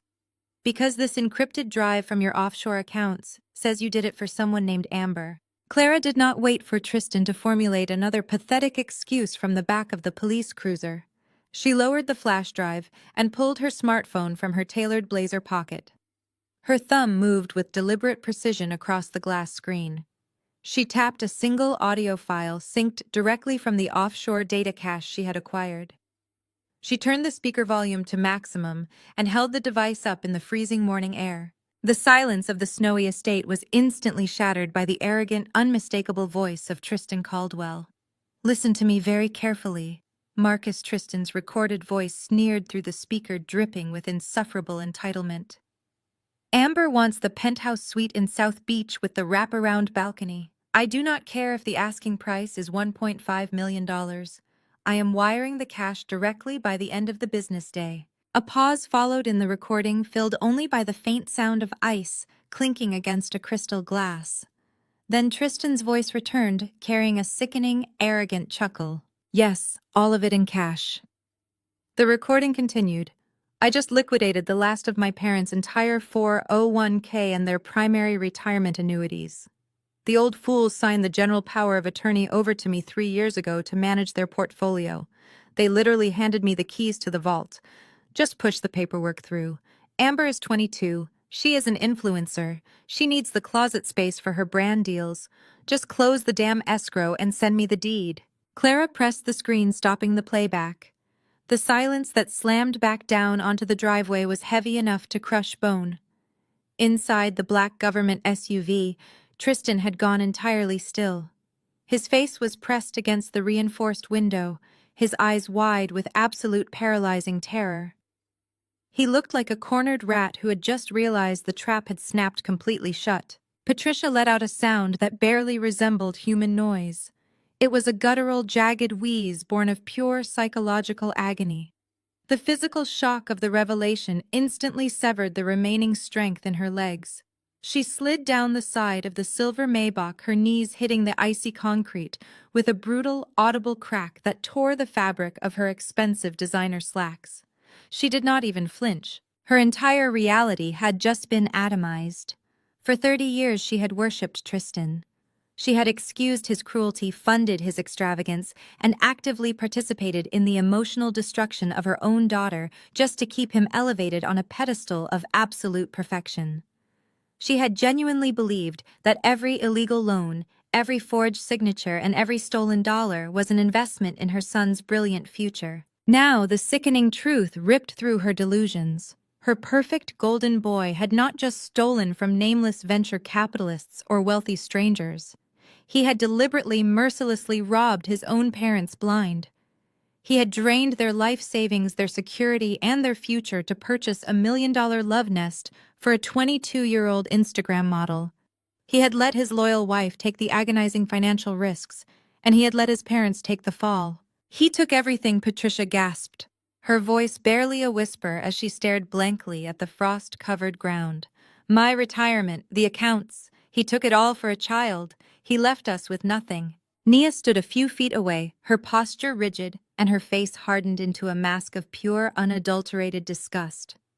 Less than an hour ago, Tristan had sat in the ruins of the kitchen weeping and begging her to assume liability for his corporate fraud. He had stared into his wife's eyes and demanded she sacrifice her freedom and her reputation, claiming he had done everything to build their marital empire. The sheer depth of his sociopathy was staggering. Nia crossed her arms, the last shred of lingering pity for her husband, instantly turning to ash. She looked at Clara, offering a single definitive nod of solidarity. The team-up was officially cemented in the ashes of Tristan's deceit. Thomas stood near the edge of the driveway, his face the color of wet concrete. He had just signed away the deed to his ancestral home to escape criminal trespassing charges. He had sacrificed his dignity to beg his estranged daughter for mercy. Now he understood that even if Clara had allowed them to stay, they had absolutely nothing left to live on. The money was gone. The legacy was a punchline. His son was a monster. A sudden sharp pain radiated across Thomas's chest. He gasped, clutching the lapel of his heavy winter coat with a trembling fist. His breath hitched, forming ragged white clouds in the freezing air. He stumbled backward, leaning heavily against the brick pillar of the estate gates to keep from collapsing beside his wife. He raised his head, ignoring the burning tightness in his chest, and looked directly at the police cruiser. He did not look at Tristan with sorrow or parental disappointment. He looked at the golden boy with pure, unadulterated revulsion. It was the look of a man who realized he had spent his entire life nurturing a venomous snake, only to be fatally bitten when he had nothing left to offer. The lead federal agent standing near the SUV keyed his radio, giving a sharp, concise command to the driver. The time for theatrics was over. The engine of the heavy black vehicle roared to life, shattering the quiet morning. The tires spun briefly against the packed snow before finding traction. Slowly, the cruiser pulled away from the circular driveway. Through the tinted back window, Tristan's silhouette remained pressed against the glass, a desperate, pathetic figure watching his stolen empire recede into the distance. The flashing red and blue lights painted the snow-covered trees as the convoy of government vehicles accelerated down the winding road. They carried the golden boy away from the gated community, away from the luxury and the lies, straight toward a federal lockup where neither his charm nor his stolen wealth could save him. The taillights of the federal convoy vanished into the gray morning mist, taking the last remnants of the Wilson family's fabricated prestige with them. The heavy wrought iron gates of the estate clicked shut with a sharp metallic finality that echoed across the snow-covered grounds. Clara did not watch the vehicles disappear. She had already mentally discarded her brother the moment the cruiser doors locked.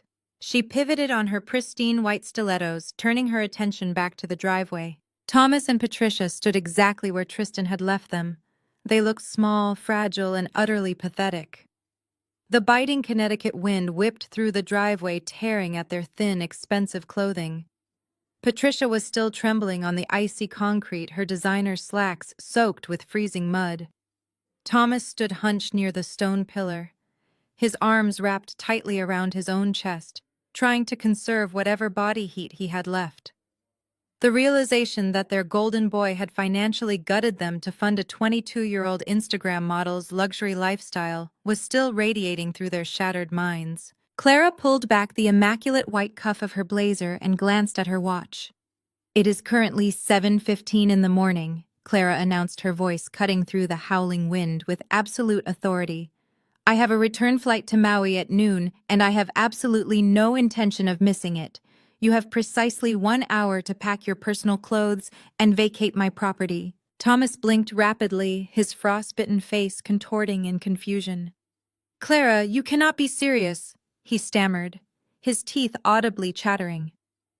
1 hour. We have lived here for 30 years. You cannot expect us to pack up an entire lifetime in 60 minutes. "I am being exceedingly generous, Thomas," Clara replied, her tone completely devoid of warmth. "Had I allowed the bank to execute the default normally, they would have sent armed county sheriffs to physically drag you out of your beds and throw your belongings into the street. I am giving you a 60-minute head start to pack your suitcases with dignity. I highly suggest you stop arguing and start walking." The harsh reality of the ticking clock finally pierced through Patricia's shock-induced stupor. The survival instinct of a desperate socialite violently kicked in. She scrambled up from the icy pavement, ignoring the mud staining her clothes and the stinging pain in her bruised knees. Her mind instantly bypassed the fact that she was homeless and fixated entirely on the preservation of her material status. "We need the silver," Patricia muttered feverishly, her eyes darting wildly toward the massive mahogany front doors, the heirloom silver in the dining room, and the Chagall painting in the foyer. "We can sell the artwork. We can take the Persian rugs. I have to get the safe in the master bedroom." She lunged forward, pushing past Thomas and sprinting up the icy stone steps toward the entrance of the mansion. She reached for the heavy brass handle, her mind already cataloging which priceless artifacts she could stuff into the back of her car to maintain the illusion of wealth. Before her fingers could even graze the metal, two massive men in tactical black suits stepped seamlessly out of the shadows of the portico. They were Clara's private security detail professionals who moved with terrifying synchronized speed. They stepped directly in front of the mahogany doors, forming an impenetrable human wall. "Move out of my way," Patricia shrieked, raising her fist to strike the guard on the left. "This is my house. I demand you step aside." The security contractor did not flinch. He simply crossed his arms over his chest and stared down at her with a blank, intimidating gaze. Clara walked slowly up the stone steps, stopping just behind her frantic mother. "Ah," Clara said, clicking her tongue in a mocking reprimand. "Personal clothes only, Mom." Patricia whipped around her chest, heaving. "What are you talking about?" she demanded, her voice shrill and panicked. "Those are my things. That is my artwork. My silver.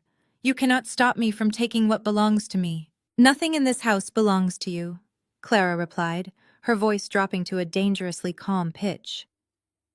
"When Tristan drained your retirement accounts and stopped paying the mortgage, the bank initiated a total asset seizure. You signed a general power of attorney, handing Tristan complete control over your estate. When he defaulted, the bank claimed the house and everything inside it to cover the massive deficit."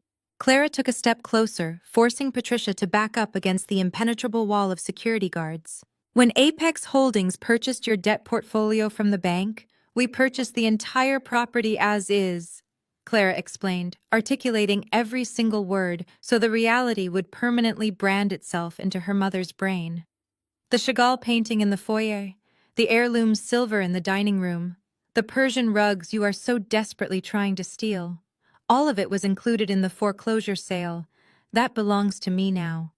If you attempt to remove a single piece of furniture or a single piece of artwork from this estate, I will have you arrested for grand larceny before you even reach the highway." Patricia's mouth opened and closed silently. Her eyes darted frantically around the grand portico, searching for a loophole, a lie, or an escape hatch that no longer existed. "You are a monster," Patricia hissed, venom dripping from her words. "You are enjoying this. You planned this just to destroy us." "I did not force Tristan to steal your retirement," Clara shot back, completely unfazed by the insult. "I did not force him to buy a penthouse for his mistress. I did not force you to sign away your financial independence to a narcissist. You built the monster, Mom. I am just the woman who bought the cage you locked yourselves in. Your hour is ticking. I suggest you go find a suitcase." Patricia let out a guttural sob of absolute defeat. She pushed past Clara and stumbled into the house, her manicured hands shaking violently as the security guard stepped aside just enough to let her pass. At the bottom of the steps, Thomas remained entirely frozen. The cold had seeped deep into his bones, but it was nothing compared to the freezing terror gripping his heart. He looked up at the towering mansion that had defined his success for 3 decades. He had no money. He had no credit. His son was in federal custody, and his wife was currently packing sweaters into a duffel bag. He took a slow, agonizing step forward. His shoulders slumped, and his eyes filled with terrified, desperate tears. He looked at Clara, the daughter he had thrown away, standing victorious on the steps of the kingdom he had lost. "Clara, please." Thomas begged, his voice cracking into a pathetic whimper as he wrapped his arms around himself. "The banks are frozen. My credit cards are bouncing. We have no cash. Where will we go? It is Christmas Eve. Clara stared at the tears freezing on her father's wrinkled cheeks. He was utilizing the holiday attempting to weaponize the very concept of Christmas charity as a final desperate shield. It was the ultimate hypocrisy from a man who had never shown her an ounce of grace. Christmas Eve. Clara repeated the words brittle and sharp in the freezing air. Do you remember where I was last Christmas Eve, Thomas? I was in the industrial kitchen of this exact house. I worked a 19-hour shift catering your annual holiday gala because your regular chef quit, and you refused to pay for a premium replacement. You told your country club friends I was just a hired hand from a local vendor. You made me use the service entrance so my presence would not ruin the aesthetic of your party. Thomas squeezed his eyes shut, unable to meet her piercing gaze. He shrank into his heavy wool coat, the reality of his past cruelty finally catching up to him with devastating force. Clara reached into the pocket of her pristine white blazer. Her fingers brushed against a piece of paper she had been carrying for exactly 3 weeks. She pulled it out and held it up. It was a single crumpled $100 bill. Tristan threw this at me last month, Clara said, her voice dropping to a low, lethal register. He tossed it onto the floor of my catering van. He told me to buy myself a decent outfit so I would not look like a peasant and embarrass the family name. I kept it. She stepped forward and shoved the crumpled bill directly against Thomas's chest. His trembling, freezing fingers reflexively closed around the paper. Take an Uber, Clara commanded. I hear there is a Motel 6 down the highway that takes walk-ins. Your 60 minutes starts right now. She turned her back on him, signaling to the lead security contractor with a slight nod.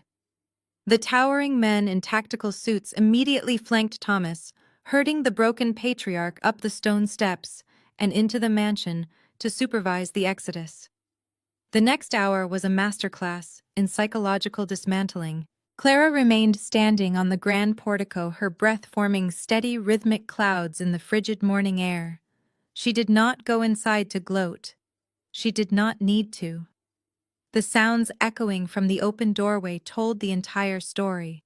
There were frantic, panicked whispers, the heavy thud of footsteps rushing across hardwood floors, the sharp, authoritative voices of Clara's security team enforcing the strict parameters of the eviction. Patricia attempted to sneak her diamond tennis bracelets and a velvet pouch of emerald earrings into her makeup bag.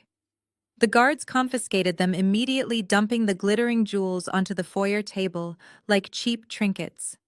They forced her to leave her fur coats and designer handbags behind, citing the legal parameters of the foreclosure asset seizure. She was allowed to take basic sweaters, heavy pants, and practical winter boots.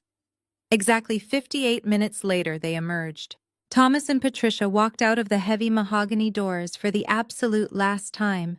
They were stripped of their luxury brands and their unearned arrogance. Patricia was wearing a plain gray wool coat, her mascara smeared in dark, chaotic streaks down her pale cheeks. Thomas wore a faded fleece jacket, his shoulders hunched so deeply he looked a decade older than he had an hour ago. Behind them they dragged 2 cheap canvas suitcases. The luggage had been pulled from the basement storage, a forgotten relic from years past. Clara stood at the top of the stairs, looking down at the people who had made her life a living hell. She did not offer a parting word. She did not gloat or scream. She simply watched them descend the icy stone steps. The wheels of the cheap canvas suitcases hit the concrete driveway with a loud, grating scrape. Because Clara had seized the vehicles as part of the corporate takeover, they had no luxury sedan waiting to whisk them away. Because they had no credit, they could not summon a private car service. They had to walk. Clara watched her parents turn away from the mansion and begin the long, grueling trek down the winding quarter-mile driveway. The snow was falling heavier now, coating the imported stone path in a thick layer of white frost. The plastic wheels of their luggage caught and jammed on the ice, forcing Thomas to jerk and yank the bags forward with agonizing effort. There was no yelling. There was no screaming. Patricia did not turn around to hurl one final curse. Thomas did not look back to beg for a second chance. There was only the eerie, deafening silence of absolute, total defeat. The only sound was the harsh scraping of plastic wheels against the frozen ground and the howling winter wind. Clara stood completely still until their hunched, shivering silhouettes were swallowed entirely by the morning mist at the end of the estate gates. They were gone. The toxic hierarchy that had suffocated her for 3 decades was permanently dismantled. She turned around and walked into the grand foyer. The security contractors were waiting silently by the perimeter.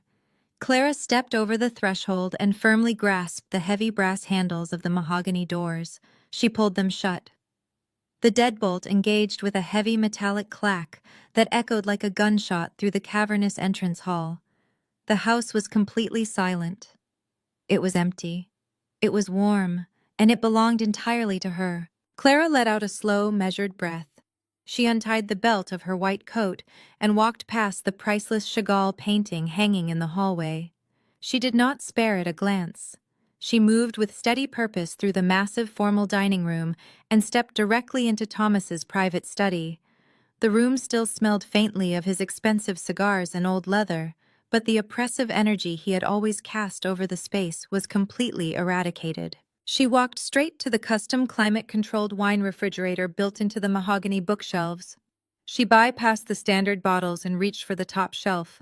Her fingers wrapped around the neck of a 1982 vintage Bordeaux. It was the exact bottle Thomas had proudly displayed for years, loudly proclaiming to his country club friends that he was saving it for the day Tristan made his first billion. Clara pulled the bottle out. She retrieved a silver corkscrew from the wet bar and removed the cork with practiced, effortless precision. The rich, complex aroma of the aged wine filled the air. She reached for a crystal goblet and poured the dark ruby liquid, watching it catch the morning light filtering through the study windows. She set the bottle down on Thomas's pristine leather desk. Clara picked up the crystal glass, holding it by the delicate stem. She looked around the silent, empty mansion that she had won not through luck or favor, but through sheer, unrelenting brilliance. She raised the glass to the empty room, offering a toast to her own survival, and took a slow, victorious sip. Exactly 2 weeks passed since the heavy mahogany door clicked shut, sealing the fate of the Wilson family. Clara sat behind a massive slab of polished black marble in her corner office on the 42nd floor of the Apex Holdings corporate tower. Floor-to-ceiling windows offered a commanding panoramic view of the bustling city below.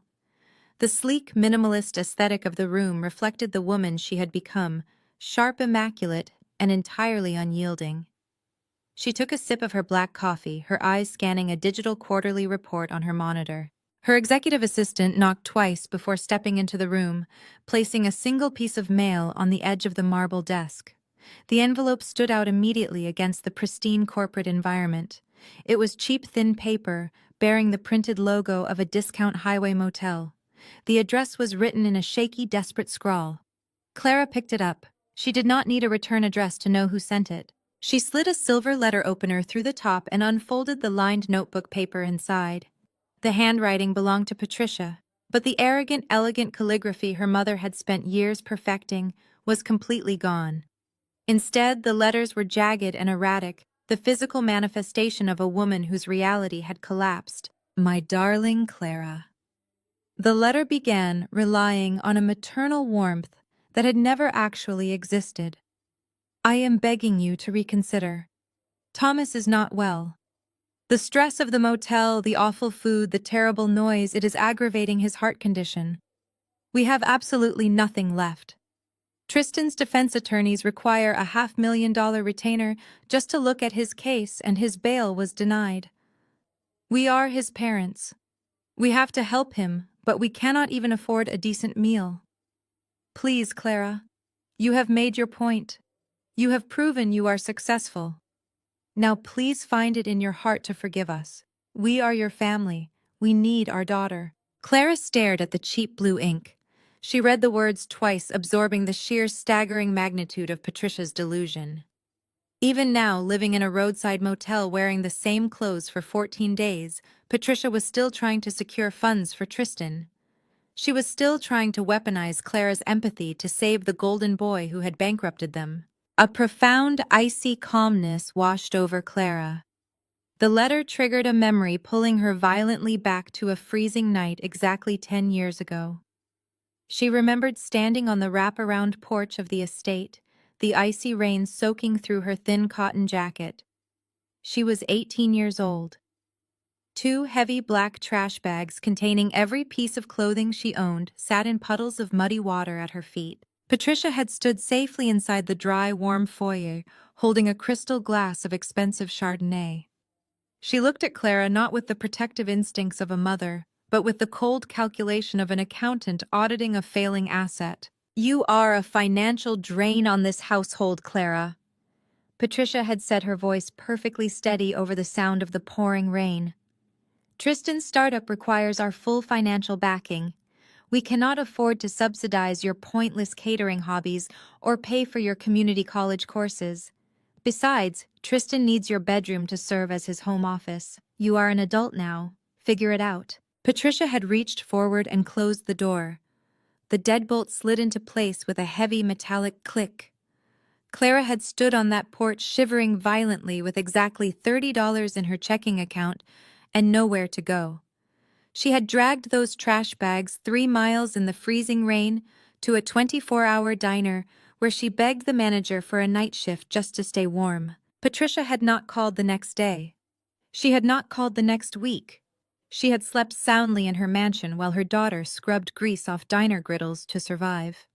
Clara snapped back to the present, her eyes focusing on the pathetic handwritten plea resting on her marble desk. She reached into her blazer pocket and pulled out a sleek, matte black butane lighter. She flicked it open, the bright blue flame hissing to life in the quiet office. She held the corner of Patricia's letter to the fire. The cheap paper caught instantly. The flames ate through the words, "My darling Clara," turning the fake maternal affection into curling black ash. Clara held the paper until the fire crept perilously close to her manicured fingers before dropping it into a heavy crystal ashtray on her desk. She watched the smoke rise toward the ceiling. She searched her heart for a shred of guilt, a sliver of remorse, or even a brief pang of daughterly obligation. There was nothing. The fire burned away the last invisible chain tethering her to the Wilson name. The ashes in the crystal bowl were the final physical representation of their relationship. The frosted glass door of her office swung open. Her assistant stepped inside, holding a pristine manila folder bearing the official seal of the City Planning Commission. "The permits are approved, Ms. Williams," her assistant said, placing the folder next to the smoldering ashtray. "The zoning board cleared the demolition request this morning. The environmental safety checks are complete, and the crews have been dispatched." Clara looked down at the approved permits. A slow, genuine smile spread across her face. "Excellent," Clara replied, standing up from her desk and grabbing her tailored overcoat. "Cancel my afternoon meetings. I have to go oversee a project." An hour later, Clara's sleek black town car turned off the main highway and drove through the affluent Connecticut suburb. She pulled up to the familiar wrought iron gates of the estate. The gates swung open automatically, recognizing her secure access code. She drove up the quarter-mile driveway, but the pristine quiet of the neighborhood was entirely gone. The sprawling, perfectly manicured front lawn was no longer an immaculate carpet of green. The pristine landscaping Patricia had obsessed over for 3 decades was completely destroyed. Parked across the frozen grass were 6 massive pieces of industrial heavy machinery. Bright yellow excavators, idle bulldozers, and a towering crane equipped with a heavy wrecking ball sat directly in front of the grand portico.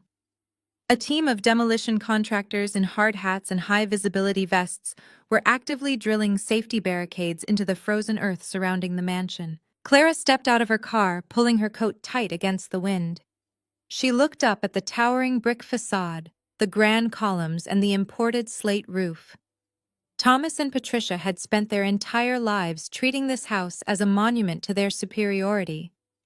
They had believed the physical structure elevated them above the rest of the world. Clara was not going to live in their monument. She was going to erase it from the face of the earth. The flickering fluorescent bulb of the motel bathroom buzzed with a relentless grating hum that seemed to drill directly into Thomas's skull. He sat on the edge of a sagging mattress, stained with questionable brown rings, staring blankly at the peeling yellow wallpaper. The room smelled permanently of stale cigarette smoke and cheap bleach. A neon sign flashed outside their single window, casting harsh red shadows across his deeply lined face. Patricia sat at a wobbly particle board table, nursing a cup of instant coffee she had made using hot tap water. She was wrapped in the plain gray wool coat she had worn every single day for the past 2 weeks. The manicured socialite who once dictated the rules of high society was completely gone, replaced by a hollow, shivering shell of a woman. The silence in the cramped room was suffocating. Thomas reached for the sticky plastic television remote resting on the nightstand. He clicked the power button, hoping the mindless drone of daytime television would drown out the pounding reality of his complete financial ruin. The ancient box television flared to life with a crackle of static.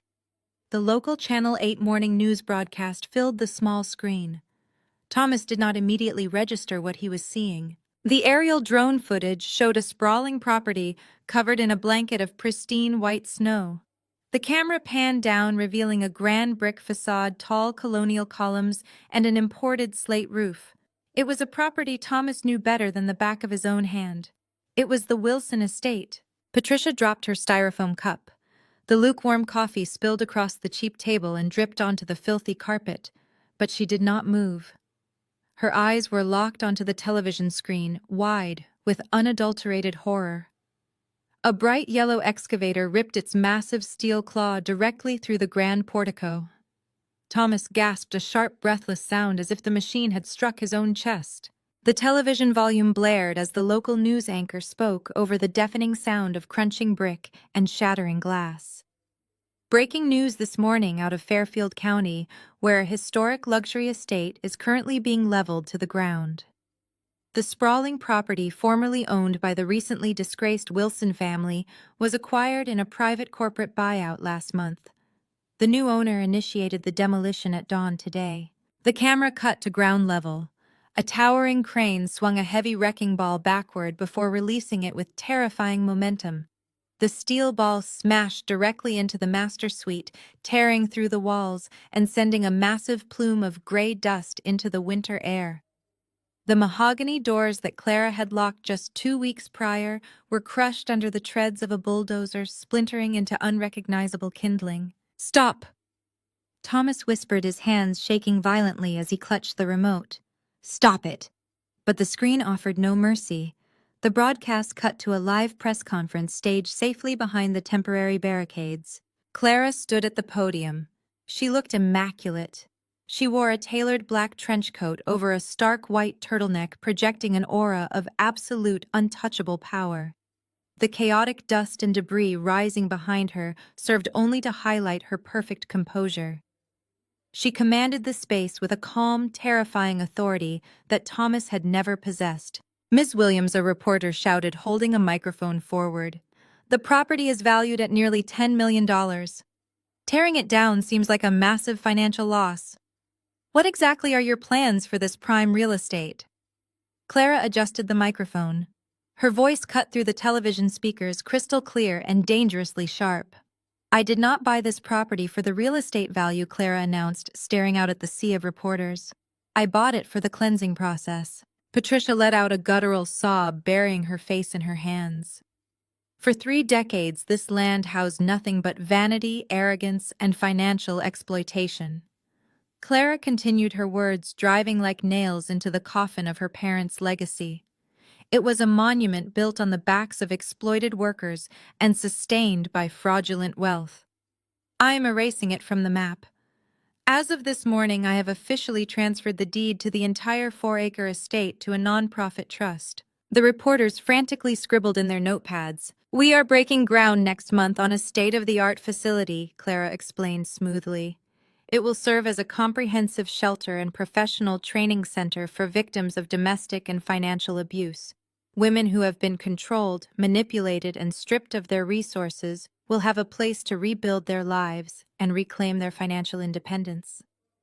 We are turning a symbol of toxic entitlement into a foundation of genuine empowerment." In the dingy motel room, Thomas slid off the edge of the mattress and collapsed onto his knees. The rough carpet scraped against his skin, but he could not feel it. He stared at the television, completely paralyzed by the sheer magnitude of his destruction. His company was gone.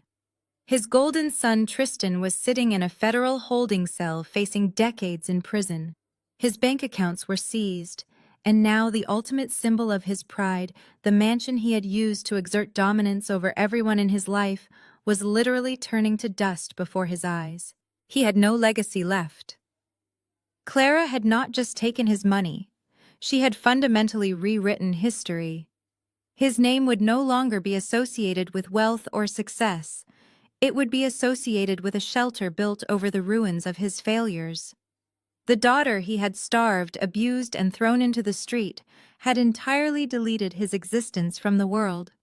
He wrapped his arms around his chest and wept. On the television screen, a reporter called out one final question. "Ms. Williams, do you have any message for the previous owners who lost this estate due to their financial crimes?" Clara stopped. The chaotic sounds of the demolition roared in the background. A bulldozer pushed a massive pile of shattered bricks into a dumpster, permanently clearing the space where the grand dining room used to be. She slowly turned her head. She looked directly into the camera lens, bridging the physical distance through the broadcast. She knew exactly where Thomas and Patricia were. She knew exactly what they were watching. Her lips curved into a sharp, knowing smile. A smile devoid of warmth, but entirely full of absolute victory. She did not say a single word. She just held that piercing, victorious gaze through the lens, letting the silence and the sound of falling bricks speak for her. The screen faded to a commercial leaving. Thomas kneeling in the dark, accompanied only by the buzzing neon sign and the realization that he was officially a ghost. 6 months later, the deafening roar of the demolition site had been entirely replaced by the melodic clinking of crystal glasses and the hushed murmurs of the city elite. The midday sun filtered through the floor-to-ceiling windows of Le Bernardin, illuminating the pristine white tablecloths and the flawless silver cutlery. Clara sat in a private corner booth, projecting an aura of absolute untouchable power. She wore a tailored midnight blue suit that commanded attention without demanding it. Across from her sat Nia. Nia looked completely transformed from the woman she used to be. Gone were the pastel designer dresses and the heavy performative makeup Tristan had always demanded she wear to corporate galas. Today Nia wore a sharp emerald blazer, her hair pulled back into a sleek, practical style. She radiated a quiet, formidable intelligence that had always been there, just buried under the suffocating weight of the Wilson family expectations. Nia took a delicate sip of her sparkling water before setting the crystal glass down on the immaculate table. The final sentencing came through this morning. Nia announced, her tone strictly professional, but carrying an undeniable edge of deep satisfaction. 8 years in federal prison. He pleaded guilty to all counts of wire fraud and embezzlement to avoid a longer trial. There will be no possibility of early parole. Clara did not smile. She simply nodded, taking the news with the cold calculation of a business acquisition closing. Tristan always believed he was the smartest person in any room, Clara replied smoothly, slicing a small piece of perfectly seared halibut. His arrogance was his primary liability. He truly thought the federal investigators would be as easily manipulated as our parents. Nia let out a short, sharp laugh that caught the attention of a nearby waiter. Speaking of manipulation, Amber did not even wait for the judge to strike the gavel, Nia said, leaning forward slightly. The absolute second the federal agents froze Tristan's offshore accounts, she packed her designer bags and vanished. I heard through mutual acquaintances in the city that she left him a brief text message before boarding a flight. She is currently vacationing in Dubai with a real estate developer twice his age. Tristan practically bankrupted his entire family to buy her loyalty, and she bolted before his trial even began. A completely predictable return on investment, Clara noted, wiping her mouth with a linen napkin. Tristan purchased an illusion. Illusions shatter the absolute moment the funding dries up. He bought loyalty with stolen money and was shocked when it expired. The conversation shifted naturally, seamlessly, transitioning from the ruins of their shared past to the bizarre reality of the present. The waiter arrived to clear their plates, replacing them with 2 small cups of artisanal espresso. "Have you driven past the old neighborhood lately?" Nia asked, stirring a small sugar cube into her cup. I have absolutely no reason to return there, Clara stated, her voice dangerously calm. The foundation for the shelter is already poured. The construction crew sends me weekly progress reports detailing the framing and electrical work. That is the only update I require. Well, I had to drive up to Connecticut last week to finalize the sale of the remaining assets from the divorce settlement.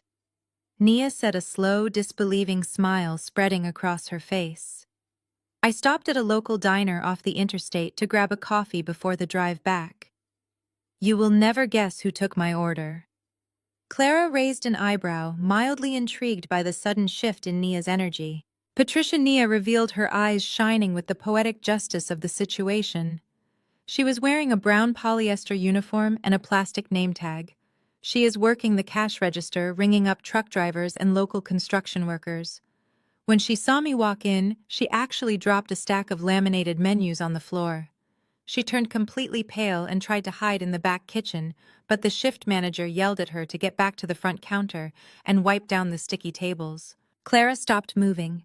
She pictured her mother, the woman who had spent decades organizing high-society charity galas just to flaunt her wealth, forced to stand on her feet for 8 hours a day, serving the very working-class people she had relentlessly mocked. Patricia had once thrown Clara out into the freezing rain for choosing to work in a commercial kitchen. She had called Clara a peasant for catering to survive. The absolute irony of her mother currently smelling like stale grease and cheap diner coffee was perfection. And Thomas, Clara asked. He is working as a greeter at the regional hardware store 2 towns over, Nia said, shaking her head in sheer disbelief. He wears a bright orange vest and hands out shopping carts to customers as they walk through the sliding glass doors. He looked completely defeated, Clara. The bank seized everything they had hidden away to cover Tristan's mounting legal fees. They are living paycheck to paycheck in a cramped 2-bedroom apartment above a noisy laundromat. They built their own cage, Clara replied, staring coldly into her espresso. I simply locked the door. Nia nodded in total agreement. The heavy shadows that used to haunt her eyes during her marriage were entirely gone. She looked across the table at Clara with profound, genuine gratitude. The toxic hierarchy that had controlled both of their lives had been permanently dismantled, and they were the ones standing victorious in the aftermath. I want to thank you, Clara, Nia said, her voice softening just a fraction. When you offered me the chief financial officer position at Apex Holdings, I thought you were making a pity hire. I thought you were just trying to twist the knife into Tristan by employing his ex-wife. But these past 6 months have been the most fulfilling of my entire life. I do not make pity hires, Clara stated firmly, her gaze locking onto Nia. I read the financial portfolios you secretly managed, while Tristan was out playing executive. You single-handedly kept his divisions afloat for 3 years, with your market projections. You are a brilliant financial strategist, Nia. The fact that the Wilson family only valued you as a quiet trophy wife to stand silently beside him in photographs was their greatest strategic failure. I hired you because you are a lethal asset. It is incredibly liberating, Nia admitted, her posture straightening with quiet, fierce pride. To wake up every morning and be respected entirely for my brain. To sit in a corporate boardroom and have my financial projections treated as absolute law. I spent 10 years making myself small so Tristan could feel big. I will never shrink myself for a man or a family ever again. You will never have to, Clara assured her, raising her crystal water glass. To the new matriarchy. To the new matriarchy, Nia echoed, clinking her glass against Clara's. The waiter approached their table silently, placing a sleek black leather billfold discreetly near the center of the table. Clara immediately reached forward, her fingers brushing the dark leather to settle the expensive tab. Before she could pull it toward her, Nia's hand shot out, intercepting the motion. Nia opened the leather flap and smoothly dropped a heavy black titanium corporate card directly onto the receipt. I have got this, Nia said, her lips curving into a sharp, brilliant smile. The company is doing exceptionally great. Warm white sand shifted beneath Clara's bare feet. The relentless howling wind of the Connecticut winter was a lifetime away, entirely replaced by the gentle rhythmic crashing of the Pacific Ocean. The intense Hawaiian sun beat down on her shoulders, melting away the last microscopic layers of corporate tension she had carried across the country. She wore a simple, flowing linen sundress, her phone clutched loosely in one hand, and a woven beach bag slung over her shoulder. For the first time in 31 years, she was exactly where she wanted to be on a vacation that absolutely no one could interrupt. Clara stopped walking and let the warm, salt water wash over her ankles. She looked out at the endless expanse of turquoise water, her mind drifting to the ruins she had left behind on the East Coast. The Wilson family name, once a towering monolith of suburban prestige, had been completely reduced to dust and scattered across the regional news cycle. The heavy machinery had leveled the estate. The bank had seized the remaining assets. The toxic hierarchy was permanently dead. Society constantly preaches a very specific, unbreakable narrative about family. People will tell you that blood is thicker than water. They will insist that you only get one mother, one father, and one sibling, and that shared DNA is a lifelong contract of unconditional forgiveness. Clara stared at the horizon, firmly rejecting that premise. Blood did not mean loyalty.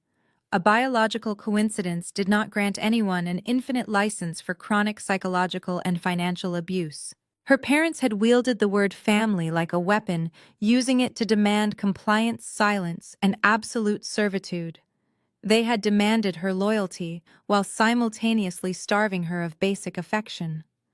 Clara realized her true family was not the people who shared her last name. Her family was the empire she had built from the ground up with her own blood, sweat, and sheer brilliance.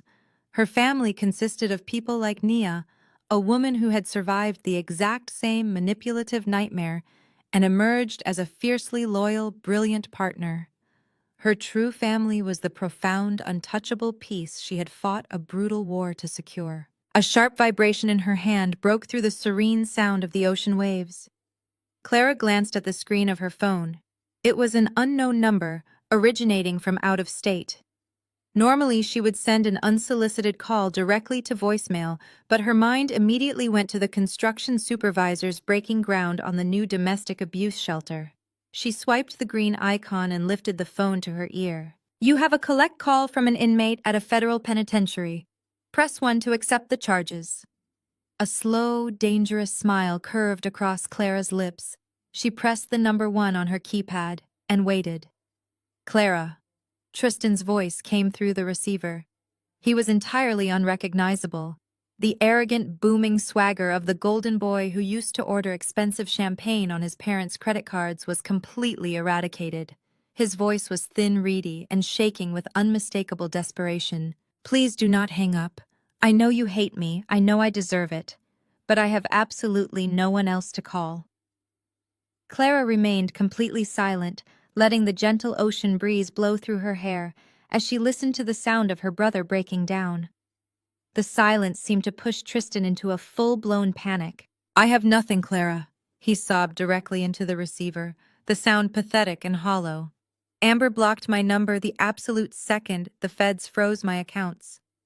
Mom and Dad cannot even afford to put gas in their car, let alone help me. The public defender they assigned me was useless. The food in here is rotting. I have absolutely no money in my commissary account. I cannot buy soap. I cannot buy extra food. I cannot even buy decent socks. I am begging you.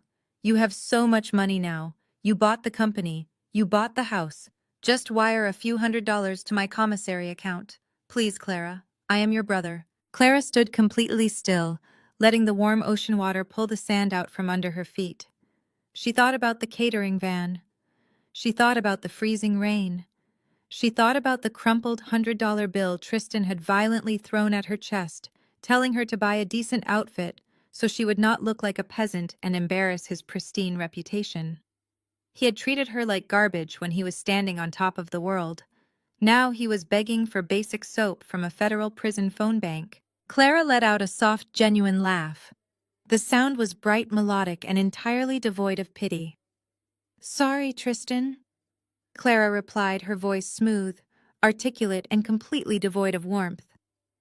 I am incredibly busy right now.